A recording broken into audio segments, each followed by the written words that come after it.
അപ്പോൾ നമ്മൾ income from house property ആണ് നോക്കുന്നത്. അപ്പോൾ സെക്ഷൻസ് ഏതൊക്കെയാണ് പറഞ്ഞത്? ഇൻകം ഫ്രം ഹൗസ് പ്രോപ്പർട്ടി എന്ന് പറയുന്നത് നമ്മൾ പറഞ്ഞത് ഓക്കെ മനസ്സിലായി. ഞാൻ കൊടുത്തോളാം. ഇൻകം ഫ്രം ഹൗസ് പ്രോപ്പർട്ടി ഏതായിരുന്നു? സെക്ഷൻസ് ഏതൊക്കെയായിരുന്നു? ഇൻകം ടാക്സ് ആക്ടിലെ സെക്ഷൻ 22 തൊട്ട് 27 വരെ ഓഫ് ഇൻകം ടാക്സ് ആക്ട് 1961. ഇവിടെയാണ് ഇത് ചാർജബിൾ ടു ടാക്സ് ആവുന്നത്. അതിൽ 22 ആണ് ചാർജബിലിറ്റി സെക്ഷൻ. ചാർജബിലിറ്റി ആൻഡ് ഡെഫിനിഷൻ സെക്ഷൻ എന്ന് പറയാൻ പറ്റും. ചാർജബിലിറ്റി ആൻഡ് ഡെഫിനിഷൻ എന്തിൻ്റെ? ഹൗസ് പ്രോപ്പർട്ടി എന്താണെന്നുള്ളത് ഇതിൻ്റെ അകത്ത് പറഞ്ഞിട്ടുണ്ട്. എവിടെ നിന്നുള്ള ഇൻകം, എപ്പോഴാണ് അത് ചാർജബിൾ ആവുന്നത് എന്നുള്ളത്. പിന്നെ 23 എന്ന് പറയുന്നത് ഗ്രോസ് ആനുവൽ വാല്യൂ ഡിറ്റർമിൻ ചെയ്യുന്ന മെത്തേഡ്. ഗ്രോസ് ആനുവൽ വാല്യൂവിന്റെ ഡിറ്റർമിനേഷൻ. 24 ഡിഡക്ഷൻസിനെ പറ്റിയാണ് പറയുന്നത്. പിന്നെ 25, 26, 27 വേറെ ഡീംഡ് ഓണർഷിപ്പ്, അങ്ങനെ ചില കാര്യങ്ങൾ. അപ്പൊ ഇതിൽ മെയിൻ ആയിട്ട് ഇത് 3 അപ്പം നമ്മൾക്ക് അറിയാം സെക്കൻഡ് ഹെഡ് ആണ് ഇൻകം ഫ്രം ഹൗസ് പ്രോപ്പർട്ടി എന്ന് പറഞ്ഞു കഴിഞ്ഞാൽ. സെക്കൻഡ് ഹെഡ്, ഫസ്റ്റ് ഹെഡ് എന്തായിരുന്നു? ഇൻകം ഫ്രം സാലറീസ് ആണ്. അപ്പോൾ ഇത് സെക്കൻഡ് ഹെഡ് ആണ്, നമ്മൾ മനസ്സിലാക്കുക. ഓക്കെ.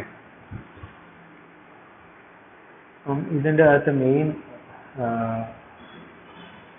പർപ്പസ് എന്താണെന്ന് വെച്ച് കഴിഞ്ഞാൽ ഗ്രോസ് ആനുവൽ വാല്യൂ ഡിറ്റർമിൻ ചെയ്യുക എന്നുള്ളതാണ്. എപ്പോഴാണ് ഇൻകം ഫ്രം ഹൗസ് പ്രോപ്പർട്ടി? ഈ ഇൻകം ഫ്രം ഹൗസ് പ്രോപ്പർട്ടി എന്ന് പറഞ്ഞു കഴിഞ്ഞാൽ എന്താ?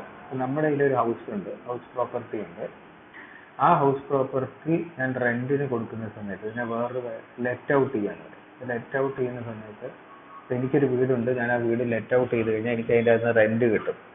ആ റെന്റാണ് ഇവിടെ ചാർജബിൾ ആവുന്നത്, ചാർജബിൾ ടു ടാക്സ് ആവുന്നത്. അപ്പം ഞാനിതിൻ്റെ അകത്ത് ചില അബ്രിവേഷൻസ് യൂസ് ചെയ്യുക. ഒന്ന് LOP. LOP എന്ന് പറഞ്ഞു കഴിഞ്ഞാൽ let out property. Okay, let out property. പിന്നെ SOP എന്ന് പറഞ്ഞു കഴിഞ്ഞാൽ സെൽഫ് ഒക്യുപ്പൈഡ് പ്രോപ്പർട്ടി.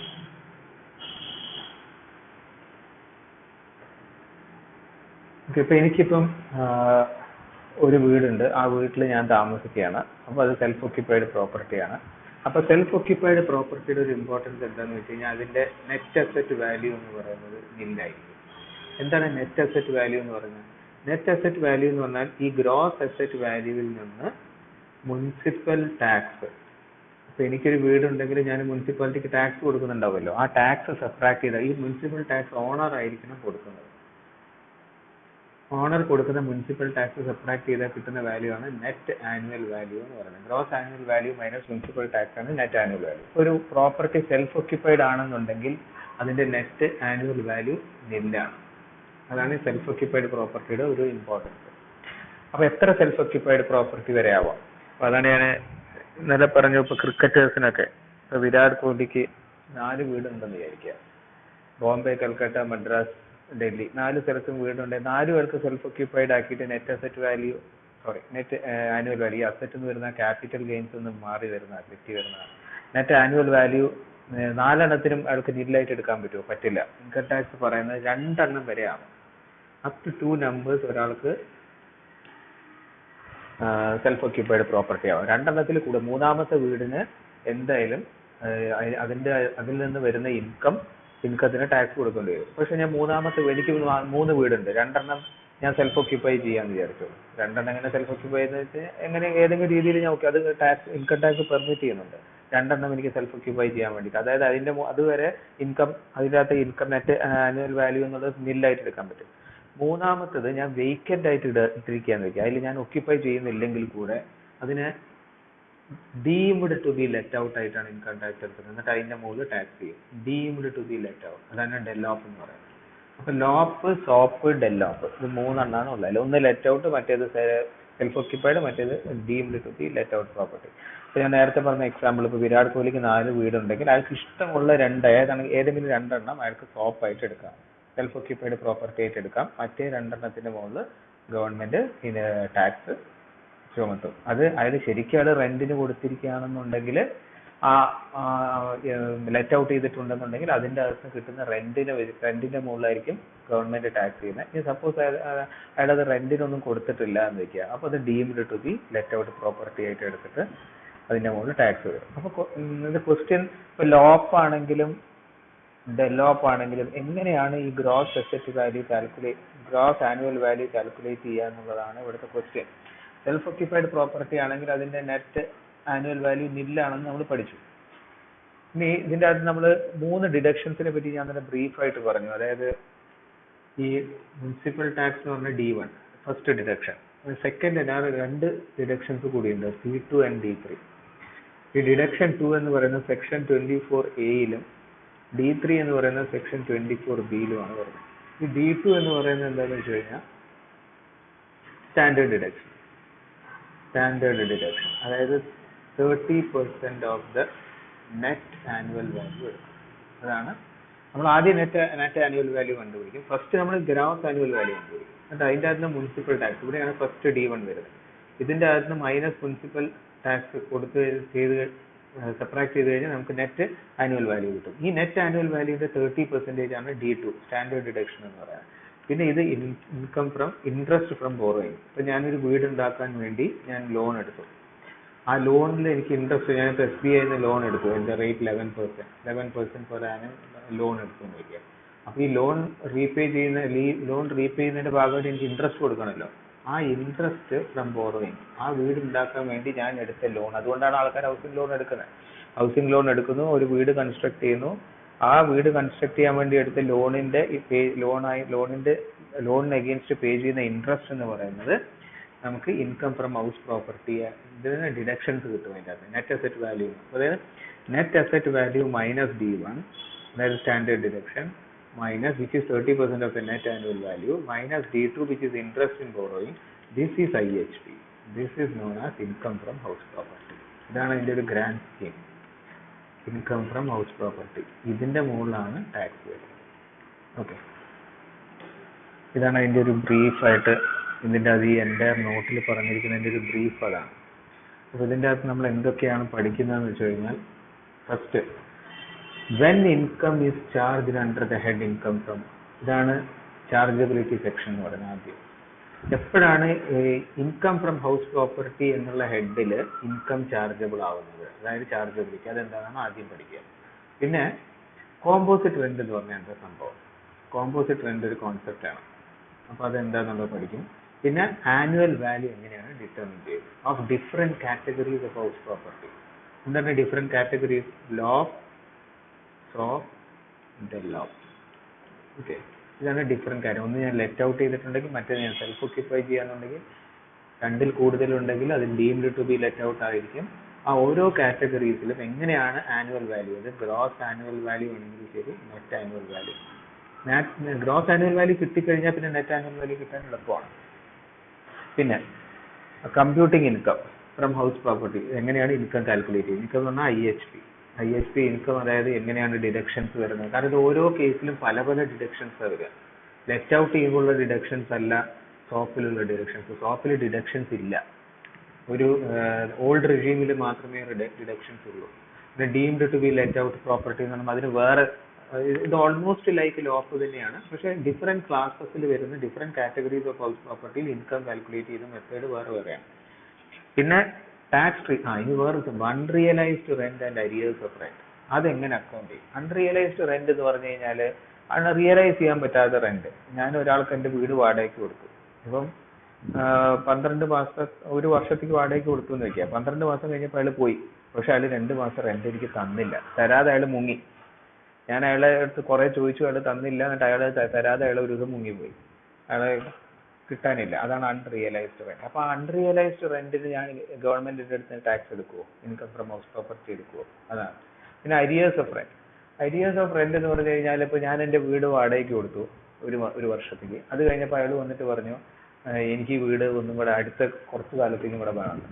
അപ്പൊ ഞാൻ പറയാണ്, നിങ്ങൾ കഴിഞ്ഞ ഒരു വർഷം ഞാൻ നിങ്ങൾക്ക് 10,000 രൂപയ്ക്കാണ് പെർ മന്ത് റെന്റിനാണ് ഇത് തന്നത്. പക്ഷെ അത് ആക്ച്വലി അത് വളരെ ലോ ആയിരുന്നു റെന്റ്. നിങ്ങൾ ഓരോ മാസത്തിനും 1000 രൂപ വെച്ച് അഡീഷണൽ ആയിട്ട് തരികയാണെന്നുണ്ടെങ്കിൽ ഞാൻ അടുത്തൊരു വർഷം കൂടെ നിങ്ങൾക്ക് റെന്റിന് തരാം.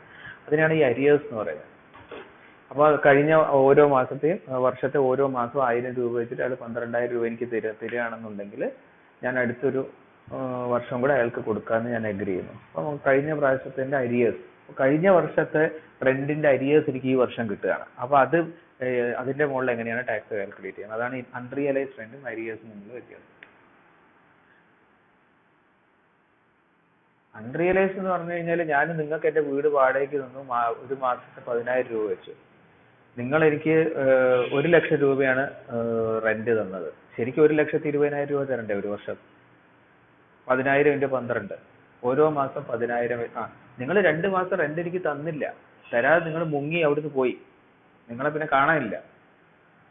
അപ്പൊ ശരിക്കും എനിക്ക് കിട്ടേണ്ടിയിരുന്ന റെന്റ് 1,20,000 രൂപയാണല്ലോ. നിങ്ങൾ എനിക്ക് തന്നത് 1,00,000 നിങ്ങൾ 2 മാസം, ഇപ്പൊ ഫെബ്രുവരി മാസം നിങ്ങൾ റെന്റ് തന്നില്ല. അപ്പൊ നിങ്ങൾ എന്റെ അടുത്ത് പറയാ, ഞാനൊരു കാര്യം ചെയ്യാം, ഫെബ്രുവരി മാർച്ച് കൂടെ ഞാൻ ഒരുമിച്ച് ഞാൻ ഏപ്രിൽ 1-ാം തീയതി തരാന്ന് പറഞ്ഞു. നിങ്ങൾ മാർച്ച് 31 ആയപ്പോ നിങ്ങൾ പോയി, പിന്നെ നിങ്ങളെ കാണാനേ ഇല്ല. അപ്പം എനിക്ക് 20,000 രൂപ എനിക്ക് കിട്ടിയില്ലല്ലോ. നിങ്ങൾ ശരിക്കും എനിക്ക് റെന്റ് തരേണ്ടതല്ലേ? മനസ്സിലായില്ലേ അത്? 20,000 രൂപയ്ക്ക് അപ്പൊ ഗവൺമെന്റ് ടാക്സ് ചെയ്യോ ഇല്ലയോ എന്നുള്ളതാണ് ക്വസ്റ്റ്യൻ. അത് അൺറിയലൈസ്ഡ് റെന്റ് ആണ്. ശരിക്കും എന്റെ റെക്കോർഡിൽ കാണിക്കുന്നത് ഞാൻ ഒരു വർഷം എന്റെ വീട് വാടകയ്ക്ക് കൊടുത്തു, ഓരോ മാസം 10,000 രൂപ വെച്ച്. അപ്പോൾ 10,000 രൂപ വെച്ച് കൊടുത്തിരുന്നുവെങ്കിൽ എന്റെ വാടകക്കാരൻ എനിക്ക് 1,20,000 രൂപ തന്നിട്ടുണ്ടാവണമല്ലോ. പക്ഷെ ഇയാള് തന്നില്ല, ഇയാള് തരാതെ പോയി. അയാള് സാധനമൊക്കെ എടുത്തിട്ട് അയാൾ പോയി. അപ്പൊ ഈ 20,000 രൂപ എനിക്ക് കിട്ടിയില്ല. അതിന് ഗവൺമെന്റ് ടാക്സ് ചെയ്യുക, അൺറിയലൈസ്ഡ്. ഇനി കോ ഓൺഡ് പ്രോപ്പർട്ടി എന്ന് പറഞ്ഞിട്ടൊരു കോൺസെപ്റ്റ് ഉണ്ട്. അതിൽ എനിക്ക് എങ്ങനെ കോ ഓൺഡ് പ്രോപ്പർട്ടി എന്ന് പറഞ്ഞു കഴിഞ്ഞാല്, ഞാനും വേറൊരാളും കൂടെ 2 പേരും കൂടെ ചേർന്നിട്ട് ഒരുമിച്ച് ഒരു പ്രോപ്പർട്ടി മേടിച്ചു. അതിൽ ഞങ്ങൾ 2 പേരും കൂടെ താമസിക്കുക. അപ്പൊ ഞാനും എന്റെ ബ്രദറും കൂടെ ഒരു ലോൺ എടുത്തു, ഒരുമിച്ച് SBI പോയി ലോണിന് അപ്ലൈ ചെയ്തു. 2 പേരും ഒരുമിച്ച് ലോൺ എടുത്തു. 2 പേരും ഒരുമിച്ച് ഒരു സ്ഥലം മേടിച്ച് അവിടെ ഒരു വീട് പണിതു. ആ ലോൺ വെച്ച് ആ വീട് 2 പേരുടെയും പേരില്ല, എന്റെയും എന്റെ ബ്രദറിന്റെയും പേരിലാണ്. അപ്പൊ കോ ഓൺഡ് പ്രോപ്പർട്ടിയാണ്. ഈ കോ ഓൺഡ് പ്രോപ്പർട്ടി ആവുമ്പോ അതിന് എന്തെങ്കിലും ബെനിഫിറ്റ് ഉണ്ടോ എന്നുള്ളതാ. ബെനിഫിറ്റ് ഉണ്ട്. ഈ കോ ഓൺഡ് പ്രോപ്പർട്ടി എന്ന് പറഞ്ഞു കഴിഞ്ഞാൽ ഭാര്യയും ഭർത്താവിനും കൂടെ കോ ഓൺ ചെയ്യാൻ പറ്റില്ല, ആ ബെനിഫിറ്റ് കിട്ടില്ല. കാരണം ഭാര്യയും ഭർത്താവും തമ്മിൽ ഒരുമിച്ച് കോ ഓൺ ചെയ്യാൻ പ്രോപ്പർട്ടി, അത് എന്തുകൊണ്ടാണ് ഇൻകം ടാക്സ് അങ്ങനെ പറയുന്നത്? നിങ്ങൾ നിങ്ങളുടെ ബ്രദറോ സിസ്റ്ററോ ആയിട്ട് ഒരു കോ ഓൺഡ് പ്രോപ്പർട്ടി ഉണ്ടെന്നുണ്ടെങ്കിൽ നിങ്ങൾക്ക് ചില ഡിഡക്ഷൻസ് കിട്ടും. പക്ഷെ ഭാര്യയും ഭർത്താവും കൂടെ കോ ഓൺ ചെയ്ത് കഴിഞ്ഞാൽ അവർക്ക് ആ ഡിഡക്ഷൻ കിട്ടില്ല. കാരണം ഞാനിപ്പോ ഒരു വീട് മേടിച്ചു, അതില് എന്റെ ഭാര്യയെ എന്റെ കോ ഓണർ ആക്കുക എന്ന് പറഞ്ഞു കഴിഞ്ഞാൽ വലിയ സംഭവമൊന്നുമല്ല. പക്ഷെ എന്റെ ബ്രദറിനെയോ സിസ്റ്ററിനെയോ ഞാൻ കോ ഓൺ ചെയ്യിക്കുക എന്ന് പറഞ്ഞു കഴിഞ്ഞാൽ അത് വലിയൊരു സംഭവം തന്നെയാണത്. കാരണം ആരും അത് ചെയ്യില്ല. അത് ശരിയല്ലേ? എല്ലാവർക്കും പ്രശ്നം ഭാര്യയും ഭർത്താവുമായിട്ടായിരിക്കില്ല, ബ്രദേഴ്സും സിസ്റ്റേഴ്സും ആയിട്ടായിരിക്കും. അങ്ങനെ ബ്രദറായിട്ട് നിങ്ങൾ കോ ഓൺ ചെയ്യുകയാണെന്നുണ്ടെങ്കിൽ, അല്ലെങ്കിൽ സിസ്റ്ററായിട്ട് കോ ഓൺ ചെയ്യുകയാണെന്നുണ്ടെങ്കിൽ അതിന് ഇൻകം ടാക്സ് കുറച്ച് ഡിഡക്ഷൻസ് ഒക്കെ കൊടുക്കുന്നുണ്ട്. അതായത് പ്രത്യേകം മനസ്സിലാക്കണം കോ ഓൺഡ് പ്രോപ്പർട്ടി എന്ന് പറഞ്ഞാൽ. കാരണം വെച്ചാൽ ഭാര്യയും ഭർത്താവും അങ്ങോട്ടും ഇങ്ങോട്ടും ഷെയർ ചെയ്യാനൊക്കെ തയ്യാറായിരിക്കും. പക്ഷെ കല്യാണം കഴിഞ്ഞ ഒരാൾ അയാളുടെ ഒരു പ്രോപ്പർട്ടി ബ്രദറായിട്ട് കോ ഓൺ ചെയ്യാന്ന് പറഞ്ഞാൽ ഭാര്യ സമ്മതിക്കും? ഒരിക്കലും സമ്മതിക്കില്ല. അതാണ് കോ ഓൺഡ് പ്രോപ്പർട്ടി. ഇതൊക്കെയാണ് നമ്മൾ നോക്കാൻ പോകുന്നത്. അപ്പൊ ആദ്യം നമുക്ക് ചാർജബിലിറ്റി സെക്ഷൻ സ്റ്റാർട്ട് ചെയ്യാം. സെക്ഷൻ 22. സെക്ഷൻ 22 എന്താണ്? ഇതിൻ്റെ ഒരു നമ്മൾ മനസ്സിലാക്കേണ്ടത് 3 വേർഡ്സ് ഓർത്താൽ മതി. BON, 3 letters. ഓക്കെ. ബി എന്ന് പറഞ്ഞാൽ ബിൽഡിംഗ്. എന്തിന്റെ മുകളിലാണ് ചാർജ് വരുന്നത്? ടാക്സ് ചെയ്യുന്ന ബിൽഡിങ്ങിന്റെ മുകളിലാണ്. നിങ്ങൾ വെള്ളിമാട് വന്ന് കുറച്ച് സ്ഥലം മേടിച്ചിട്ടു, അതിന്റെ ആ സ്ഥലത്തിന്റെ അവിടെ കുറെ തെങ്ങുണ്ട്, അത് നിങ്ങൾ അതിൽ തേങ്ങ ഇട്ടു, അത് പറിച്ചു തേങ്ങ വിറ്റു. ആ ലാൻഡിന്റെ മുകളിലൊന്നും ഇൻകം ഫ്രം ഹൗസ് പ്രോപ്പർട്ടിയുടെ എൻഡിൽ ടാക്സബിൾ ആവില്ല. വേറെ പല സ്ഥലത്തും ടാക്സബിൾ ആവുമായിരിക്കും. പക്ഷെ ഒരു ഇൻകം ഫ്രം ഹൗസ് പ്രോപ്പർട്ടിയിൽ ടാക്സബിൾ ആവണമെങ്കിൽ ഒരു ബിൽഡിംഗ് ഉണ്ടായിരിക്കും. ഓ എന്ന് പറഞ്ഞാൽ ആ ബിൽഡിങ്ങിന്റെ ഓണർ നിങ്ങളായിരിക്കണം, എന്നാലേ നിങ്ങളെ ടാക്സ് ചെയ്യാൻ പറ്റുള്ളൂ. പിന്നെ എൻ എന്ന് പറഞ്ഞു കഴിഞ്ഞാൽ ഇത് not for business or profession. അതാണ് ഈ 3 ലെറ്റേഴ്സ് ഓർത്തിരിക്കുക. ബോൺ. ഇത് അറിഞ്ഞു കഴിഞ്ഞാൽ നിങ്ങൾക്ക് ചാർജബിലിറ്റി എന്താണെന്ന് മനസ്സിലാക്കും. ഈ ചാർജബിലിറ്റിയിൽ ഇവിടെ പറഞ്ഞിരിക്കുന്നത് എന്താണെന്ന് വെച്ച് കഴിഞ്ഞാൽ, income from house property starts with the determination of annual value. അത് ഞാൻ പറഞ്ഞു, ആനുവൽ വാല്യൂ കണ്ടുപിടിക്കുക എന്നുള്ളതാണ് നമ്മളുടെ ഉദ്ദേശം. അപ്പോൾ അതിൽ ആദ്യം കണ്ടീഷൻസ് എന്തൊക്കെയാണെന്നുള്ളത് നോക്കാം. Property should consist of any building or land apartment or so. അതായത് ഇതൊരു പറമ്പ്, ഈ പറമ്പിൽ ഇവിടെ ഒരു ബിൽഡിംഗ് ഉണ്ട്. ഓക്കെ. ഈ അപ്പാർട്ട്മെന്റ് ടു എന്ന് പറഞ്ഞു കഴിഞ്ഞാൽ അതിനോട് ചേർന്ന് കിടക്കുന്ന, ഈ ബിൽഡിങ്ങിനോട് ചേർന്ന് കിടക്കുന്ന ഈ ലാൻഡ്, ബിൽഡിങ്ങിനോട് ചേർന്ന് കിടക്കുന്ന ആ ലാൻഡിനാണ് ടാക്സ് വരുന്നത്. ഓക്കെ. അപ്പോൾ ലാൻഡ് മാത്രമാണെന്നുണ്ടെങ്കിൽ പറ്റില്ല. ഈ ലാൻഡും ഈ ബിൽഡിംഗ് അതാണ് building or land appertaining thereto. അവിടെയാണ് ആ ചാർജബിലിറ്റി വരുന്നത്. ഓക്കെ, അതാണ് പിന്നെ രണ്ടാമത്തെ point, assessee must be owner of the property. നിങ്ങൾ ഇതിന്റെ ഓണർ ആയിരിക്കും. അതാണ് ഞാൻ ബോൺ എന്ന് പറഞ്ഞത്, BON, ബി ബിൽഡിംഗ്, ഓ ഓണർ. ഓക്കെ, ഇനി ഓണർ ആണ് അതിൻ്റെ അകത്ത്. പിന്നെ ഇതിന്റെ അകത്ത് എങ്ങനെ ആ പ്രോപ്പർട്ടി യൂസ് ചെയ്യണം, അതാണ് ഞാൻ N എന്നുള്ളത് കൊണ്ട് ഉദ്ദേശിച്ചത്, BON-ലെ N. അതായത് it may be use for any purpose. അതായത് കമേഴ്ഷ്യൽ പർപ്പസിനാവാം, റെസിഡൻഷ്യൽ പർപ്പസിനാവാം. അതാണ് ഞാൻ പറഞ്ഞത്, let out property and self occupied property. നിങ്ങൾക്കൊരു വീടുണ്ട്, അത് നിങ്ങൾക്ക് റെസിഡൻഷ്യൽ പർപ്പസിന് വേണമെങ്കിൽ യൂസ് ചെയ്യാം. നിങ്ങൾക്ക് സെൽഫായിട്ട് വേണേൽ റെസിഡൻഷ്യൽ പർപ്പസിന് യൂസ് ചെയ്യാം. അല്ലെങ്കിൽ നിങ്ങൾക്ക് നിങ്ങളുടെ ഒരു ഫ്രണ്ടിനോ വേറൊരാൾക്കോ വേണ്ടിയിട്ട് റെസിഡൻഷ്യൽ പർപ്പസിന് വേണ്ടി ലെറ്റ് ഔട്ട് ചെയ്യാം. ഇനി നിങ്ങൾക്ക് കമേഴ്ഷ്യൽ പർപ്പസിന് വേണമെങ്കിൽ ലെറ്റ് ഔട്ട് ചെയ്യാൻ പറ്റും. ഇപ്പൊ നിങ്ങൾക്കൊരു വീടുണ്ട്, അപ്പോൾ ഒരാൾ വന്നിട്ട് നിങ്ങളോട് ചോദിക്കുക, എനിക്ക് ഇവിടെ ഒരു ബിസിനസ് നടത്തണം, കോമേഴ്സിന്റെ ഭാഗമായിട്ട് എനിക്ക് നിങ്ങളുടെ വീടൊന്ന് വാടകയ്ക്ക് തരും, എനിക്കൊരു ബിസിനസ് നടത്താനാണ് എന്ന് പറഞ്ഞു കഴിഞ്ഞാൽ, ഇപ്പൊ ഏഷ്യാനെറ്റുകാർക്ക് അവരുടെ ഓഫീസ് സ്റ്റാർട്ട് ചെയ്യണം, അതൊരു കമേഴ്ഷ്യൽ പർപ്പസാണ്. അപ്പോൾ അതിനു വേണ്ടി നിങ്ങൾ ലെറ്റ് ഔട്ട് ചെയ്താലും നിങ്ങൾ അതിന്റെ ഇൻകം, അതിന്റെ അകത്ത് കിട്ടുന്ന റെന്റ് ഇൻകം ഫ്രം ഹൗസ് പ്രോപ്പർട്ടിയിൽ എടുക്കും. അത് it can be commercial purpose, it can be residential purpose. പക്ഷെ ഒരു എക്സെപ്ഷൻ ഉണ്ട്. ആ എക്സെപ്ഷൻ എന്താണെന്ന് വെച്ച് കഴിഞ്ഞാൽ, it should not be used by the owner for the purpose of any business or profession carried on by him, the profit of which is taxable. Argument for tax. അതിന്റെ അർത്ഥം എന്താണെന്ന് വെച്ച് കഴിഞ്ഞാൽ, നിങ്ങൾക്ക് രണ്ട് വീടുണ്ട് എന്ന് വിചാരിക്കുക. നിങ്ങളൊരു വക്കീലാണ്, ആ ഒരു വീട്ടിൽ നിങ്ങൾ താമസിക്കുന്നു. തൊട്ടടുത്തുള്ള വീട് നിങ്ങൾ എന്ത് ചെയ്തു എന്ന് വെച്ച് കഴിഞ്ഞാൽ, അത് നിങ്ങളുടെ അഡ്വക്കേറ്റ് ഓഫീസാക്കി മാറ്റി. അതായത് നിങ്ങൾ അഡ്വക്കേറ്റ് ആണ്, അത് നിങ്ങളുടെ പ്രൊഫഷനാണ്. ആ പ്രൊഫഷന്റെ ഭാഗമായിട്ടാണ് നിങ്ങൾ ആ വീട് ഉപയോഗിക്കുന്നത്. അല്ലെങ്കിൽ നിങ്ങൾക്ക് 2 നില വീടുണ്ട്, താഴത്തെ നിലയിൽ നിങ്ങൾ നിങ്ങളുടെ ഫാമിലിയും താമസിക്കുന്നു, മുകളിലത്തെ നില നിങ്ങൾ എന്താ ചെയ്യും, നിങ്ങളുടെ അഡ്വക്കേറ്റ് ഓഫീസാക്കി മാറ്റി. അവിടെ നിങ്ങളുടെ സ്റ്റാഫ് ഉണ്ട്, നിങ്ങളുടെ ജൂനിയേഴ്സ് ഉണ്ട്, നിങ്ങളുടെ ക്ലയൻസ് ഉണ്ട്. അപ്പൊ ആ ഒരു രണ്ടാമത്തെ വീട് അല്ലെങ്കിൽ ആദ്യത്തെ നിലയിൽ നിന്ന് നിങ്ങൾക്ക് അതിനെ ഒരിക്കലും ഇൻകം ഫ്രം ഹൗസ് പ്രോപ്പർട്ടിയിൽ എടുക്കില്ല. അതിൽ നിന്ന് കിട്ടുന്ന ബെനിഫിറ്റ് എന്ന് പറയുന്നത് എവിടെ വരും എന്നറിയോ? അത് ഇവിടെ വരും, PGBP-യിൽ വരും, profits and gains from business and profession. അപ്പൊ ആ ഒരു വീട് നിങ്ങൾ സെൽഫ് ഒക്യുപ്പൈഡ് ആണോ എന്ന് ചോദിച്ചാൽ നിങ്ങൾ തന്നെയാണ് അതിൻ്റെ അകത്ത് ഇരിക്കുന്നത്, പക്ഷെ നിങ്ങൾ ബിസിനസ് പർപ്പസിനാണ് യൂസ് ചെയ്യുന്നത്. അതൊരു എക്സെപ്ഷൻ ആണ്, അത് മനസ്സിലാക്കണം. യൂസ് ഓഫ് പ്രോപ്പർട്ടി എന്ന് പറയുമ്പോൾ ഇത് എക്സെപ്ഷൻ എന്താണെന്ന് വെച്ച് കഴിഞ്ഞാൽ, it is used by the owner. നിങ്ങൾ ഓണർ തന്നെ യൂസ് ചെയ്യണം. എന്തിന്? For the purpose of any business or profession. നിങ്ങളൊരു ചാർട്ടേഡ് അക്കൗണ്ടന്റ് ആണെങ്കിൽ നിങ്ങൾ ചാർട്ടേഡ് അക്കൗണ്ടന്റിന്റെ ഓഫീസിൽ പോകും.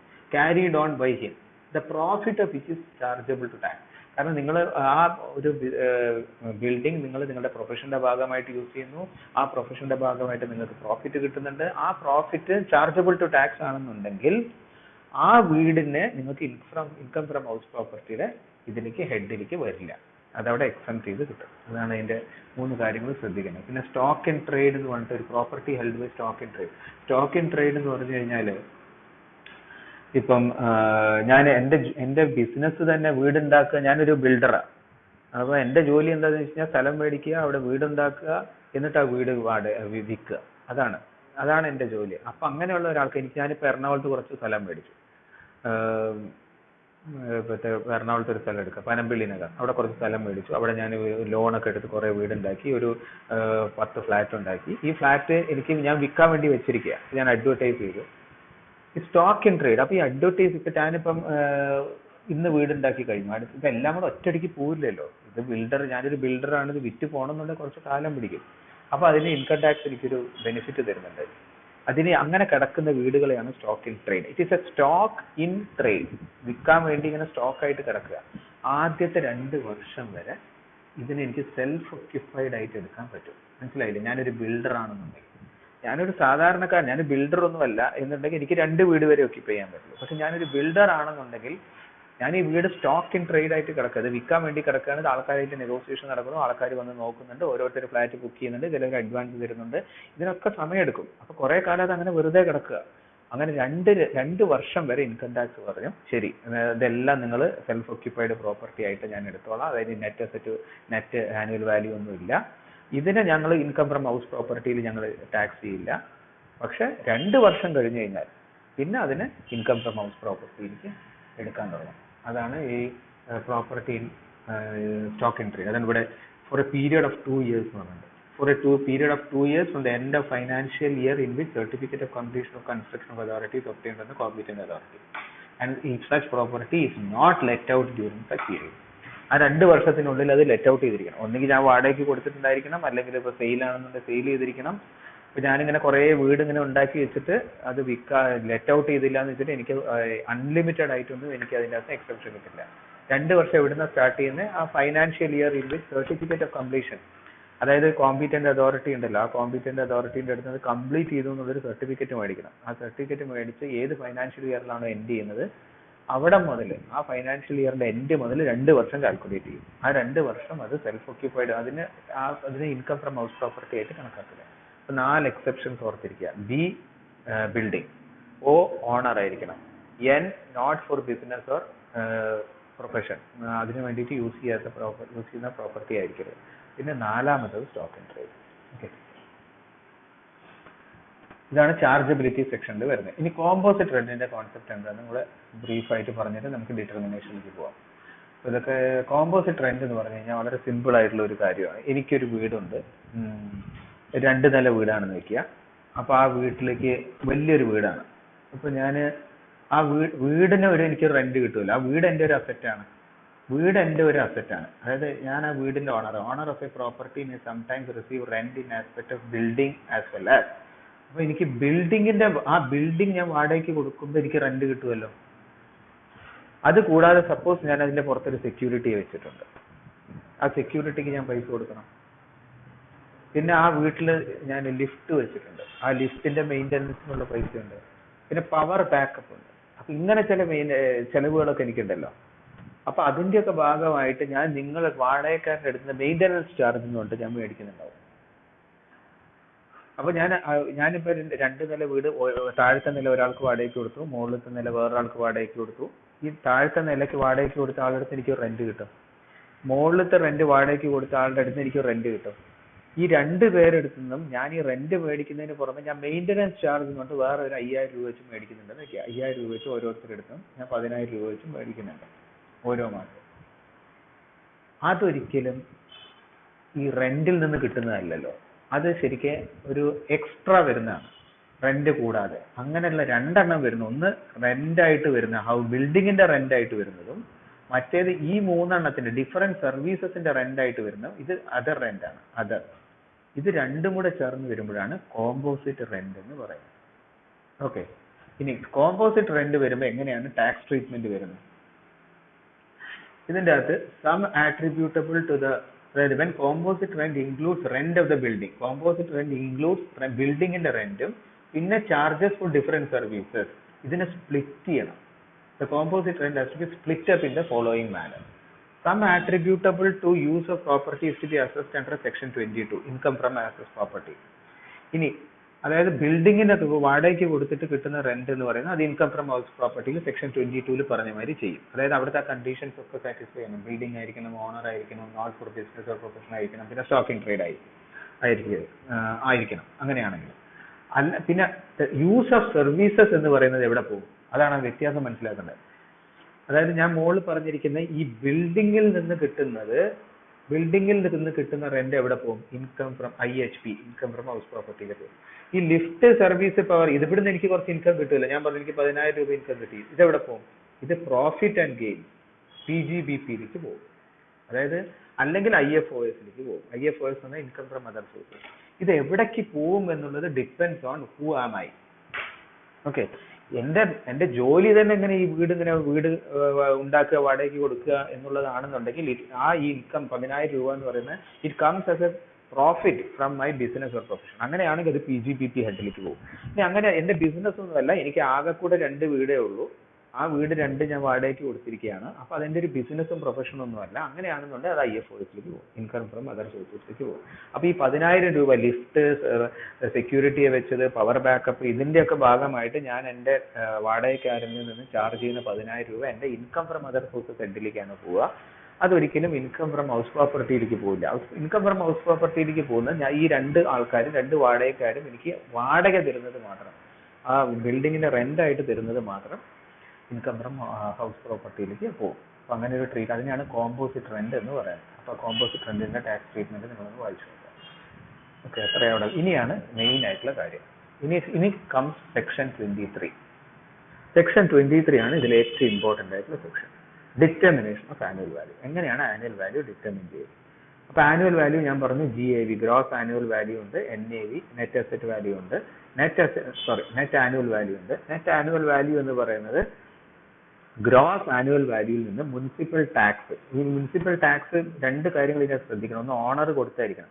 ഞാനിപ്പോൾ എൻ്റെ വീട് വാടകയ്ക്ക് കൊടുത്തു. എന്നിട്ട് വാടകയ്ക്ക് കൊടുക്കുമ്പോൾ ഞാൻ വാടകക്കാരനോട് പറയാണ്, നിങ്ങൾ വാടക തന്നാൽ മാത്രം പോരാ, ഈ വർഷത്തെ ടാക്സ് നിങ്ങൾ അടയ്ക്കണമെന്ന് ഞാൻ ടെനന്റിനോട് ആവശ്യപ്പെടുക. ഞാൻ ഓണർ ടെനന്റിനോട് ആവശ്യപ്പെട്ട് ടെനന്റ് ആണ് ആ ടാക്സ് പേ ചെയ്തത് എങ്കിൽ അത് ഡിഡക്ഷൻ കിട്ടില്ല. അതാണ് municipal tax to be paid by the owner. മാത്രമല്ല ഡ്യൂറിങ് ദ പ്രീവിയസ് ഇയർ തന്നെ ആയിരിക്കണം. സപ്പോസ് കഴിഞ്ഞ വർഷം എനിക്ക് ടാക്സ് പേ ചെയ്യേണ്ടതായിട്ടുണ്ട് 10,000 രൂപ, പക്ഷെ ഞാൻ പേ ചെയ്തില്ല, അതവിടെ അരിയേഴ്സ് ആയിട്ട് അവിടെ കിടക്കുക. ഞാൻ കോർപ്പറേഷനിലേക്ക് ടാക്സ് പേ ചെയ്തില്ല എന്നൊക്കെ ഡിഡക്ഷൻ കിട്ടില്ല. അപ്പൊ രണ്ട് കാര്യങ്ങളുണ്ട്. പെയ്ഡ് ചെയ്തിരിക്കണം. ആര് പേ ചെയ്തിരിക്കണം? ഓണർ പേ ചെയ്തിരിക്കണം. അങ്ങനെയാണെന്നുണ്ടെങ്കിൽ ഇപ്പൊ മുനിസിപ്പൽ 3 കീവേഡ്സ് ഉണ്ട്. Municipal tax, paid by the owner, അത് പെയ്ഡ് ആയിരിക്കണം. അല്ലാതെ പേ ചെയ്യാൻ ബാധ്യസ്ഥനാണ് പക്ഷെ ഞാൻ പേ ചെയ്തിട്ടില്ല എന്ന് പറഞ്ഞു കഴിഞ്ഞാൽ ഡിഡക്ഷൻ കിട്ടില്ല. പേ ചെയ്ത റെസീറ്റ് ഒക്കെ കയ്യിലുണ്ടായിരിക്കും. അത് സബ്ട്രാക്ട് ചെയ്ത് കഴിഞ്ഞാൽ നെറ്റ് ആനുവൽ വാല്യൂ കിട്ടും. ഓക്കെ. ഇനി ഇതിന്റെ അകത്ത് ശ്രദ്ധിക്കേണ്ട ഒരു കാര്യം എന്താണെന്ന് വെച്ച് കഴിഞ്ഞാൽ, ഇവിടെ ഇൻകം ഫ്രം ഹൗസ് പ്രോപ്പർട്ടി എന്ന് പറയുന്നത് ഇൻഡിവിജ്വൽസ് HUF, അത് അതിന് അത്ര സിഗ്നിഫിക്കൻസ് ഇവിടെ വരുന്നില്ല. തൽക്കാലം അവിടെ നിൽക്കട്ടെ.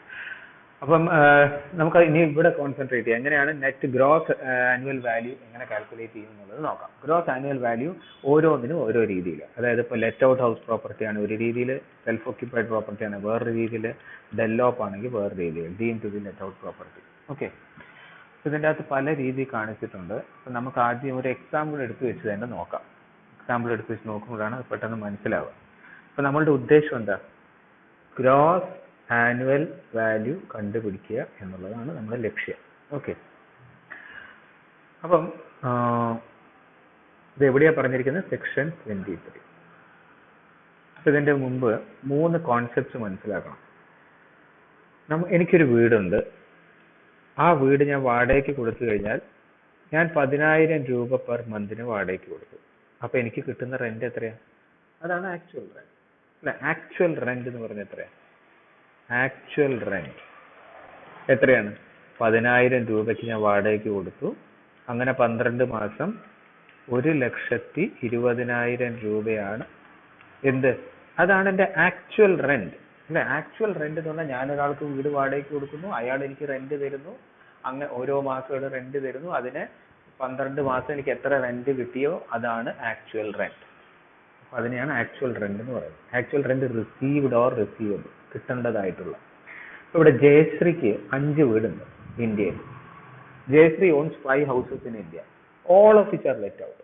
എല്ലാം 5 എണ്ണവും ജയശ്രീ വാടകയ്ക്ക് കൊടുത്തിരിക്കുകയാണ്. House 1, house 2, house 3, house 4, house 5. Compute the GAV of each house.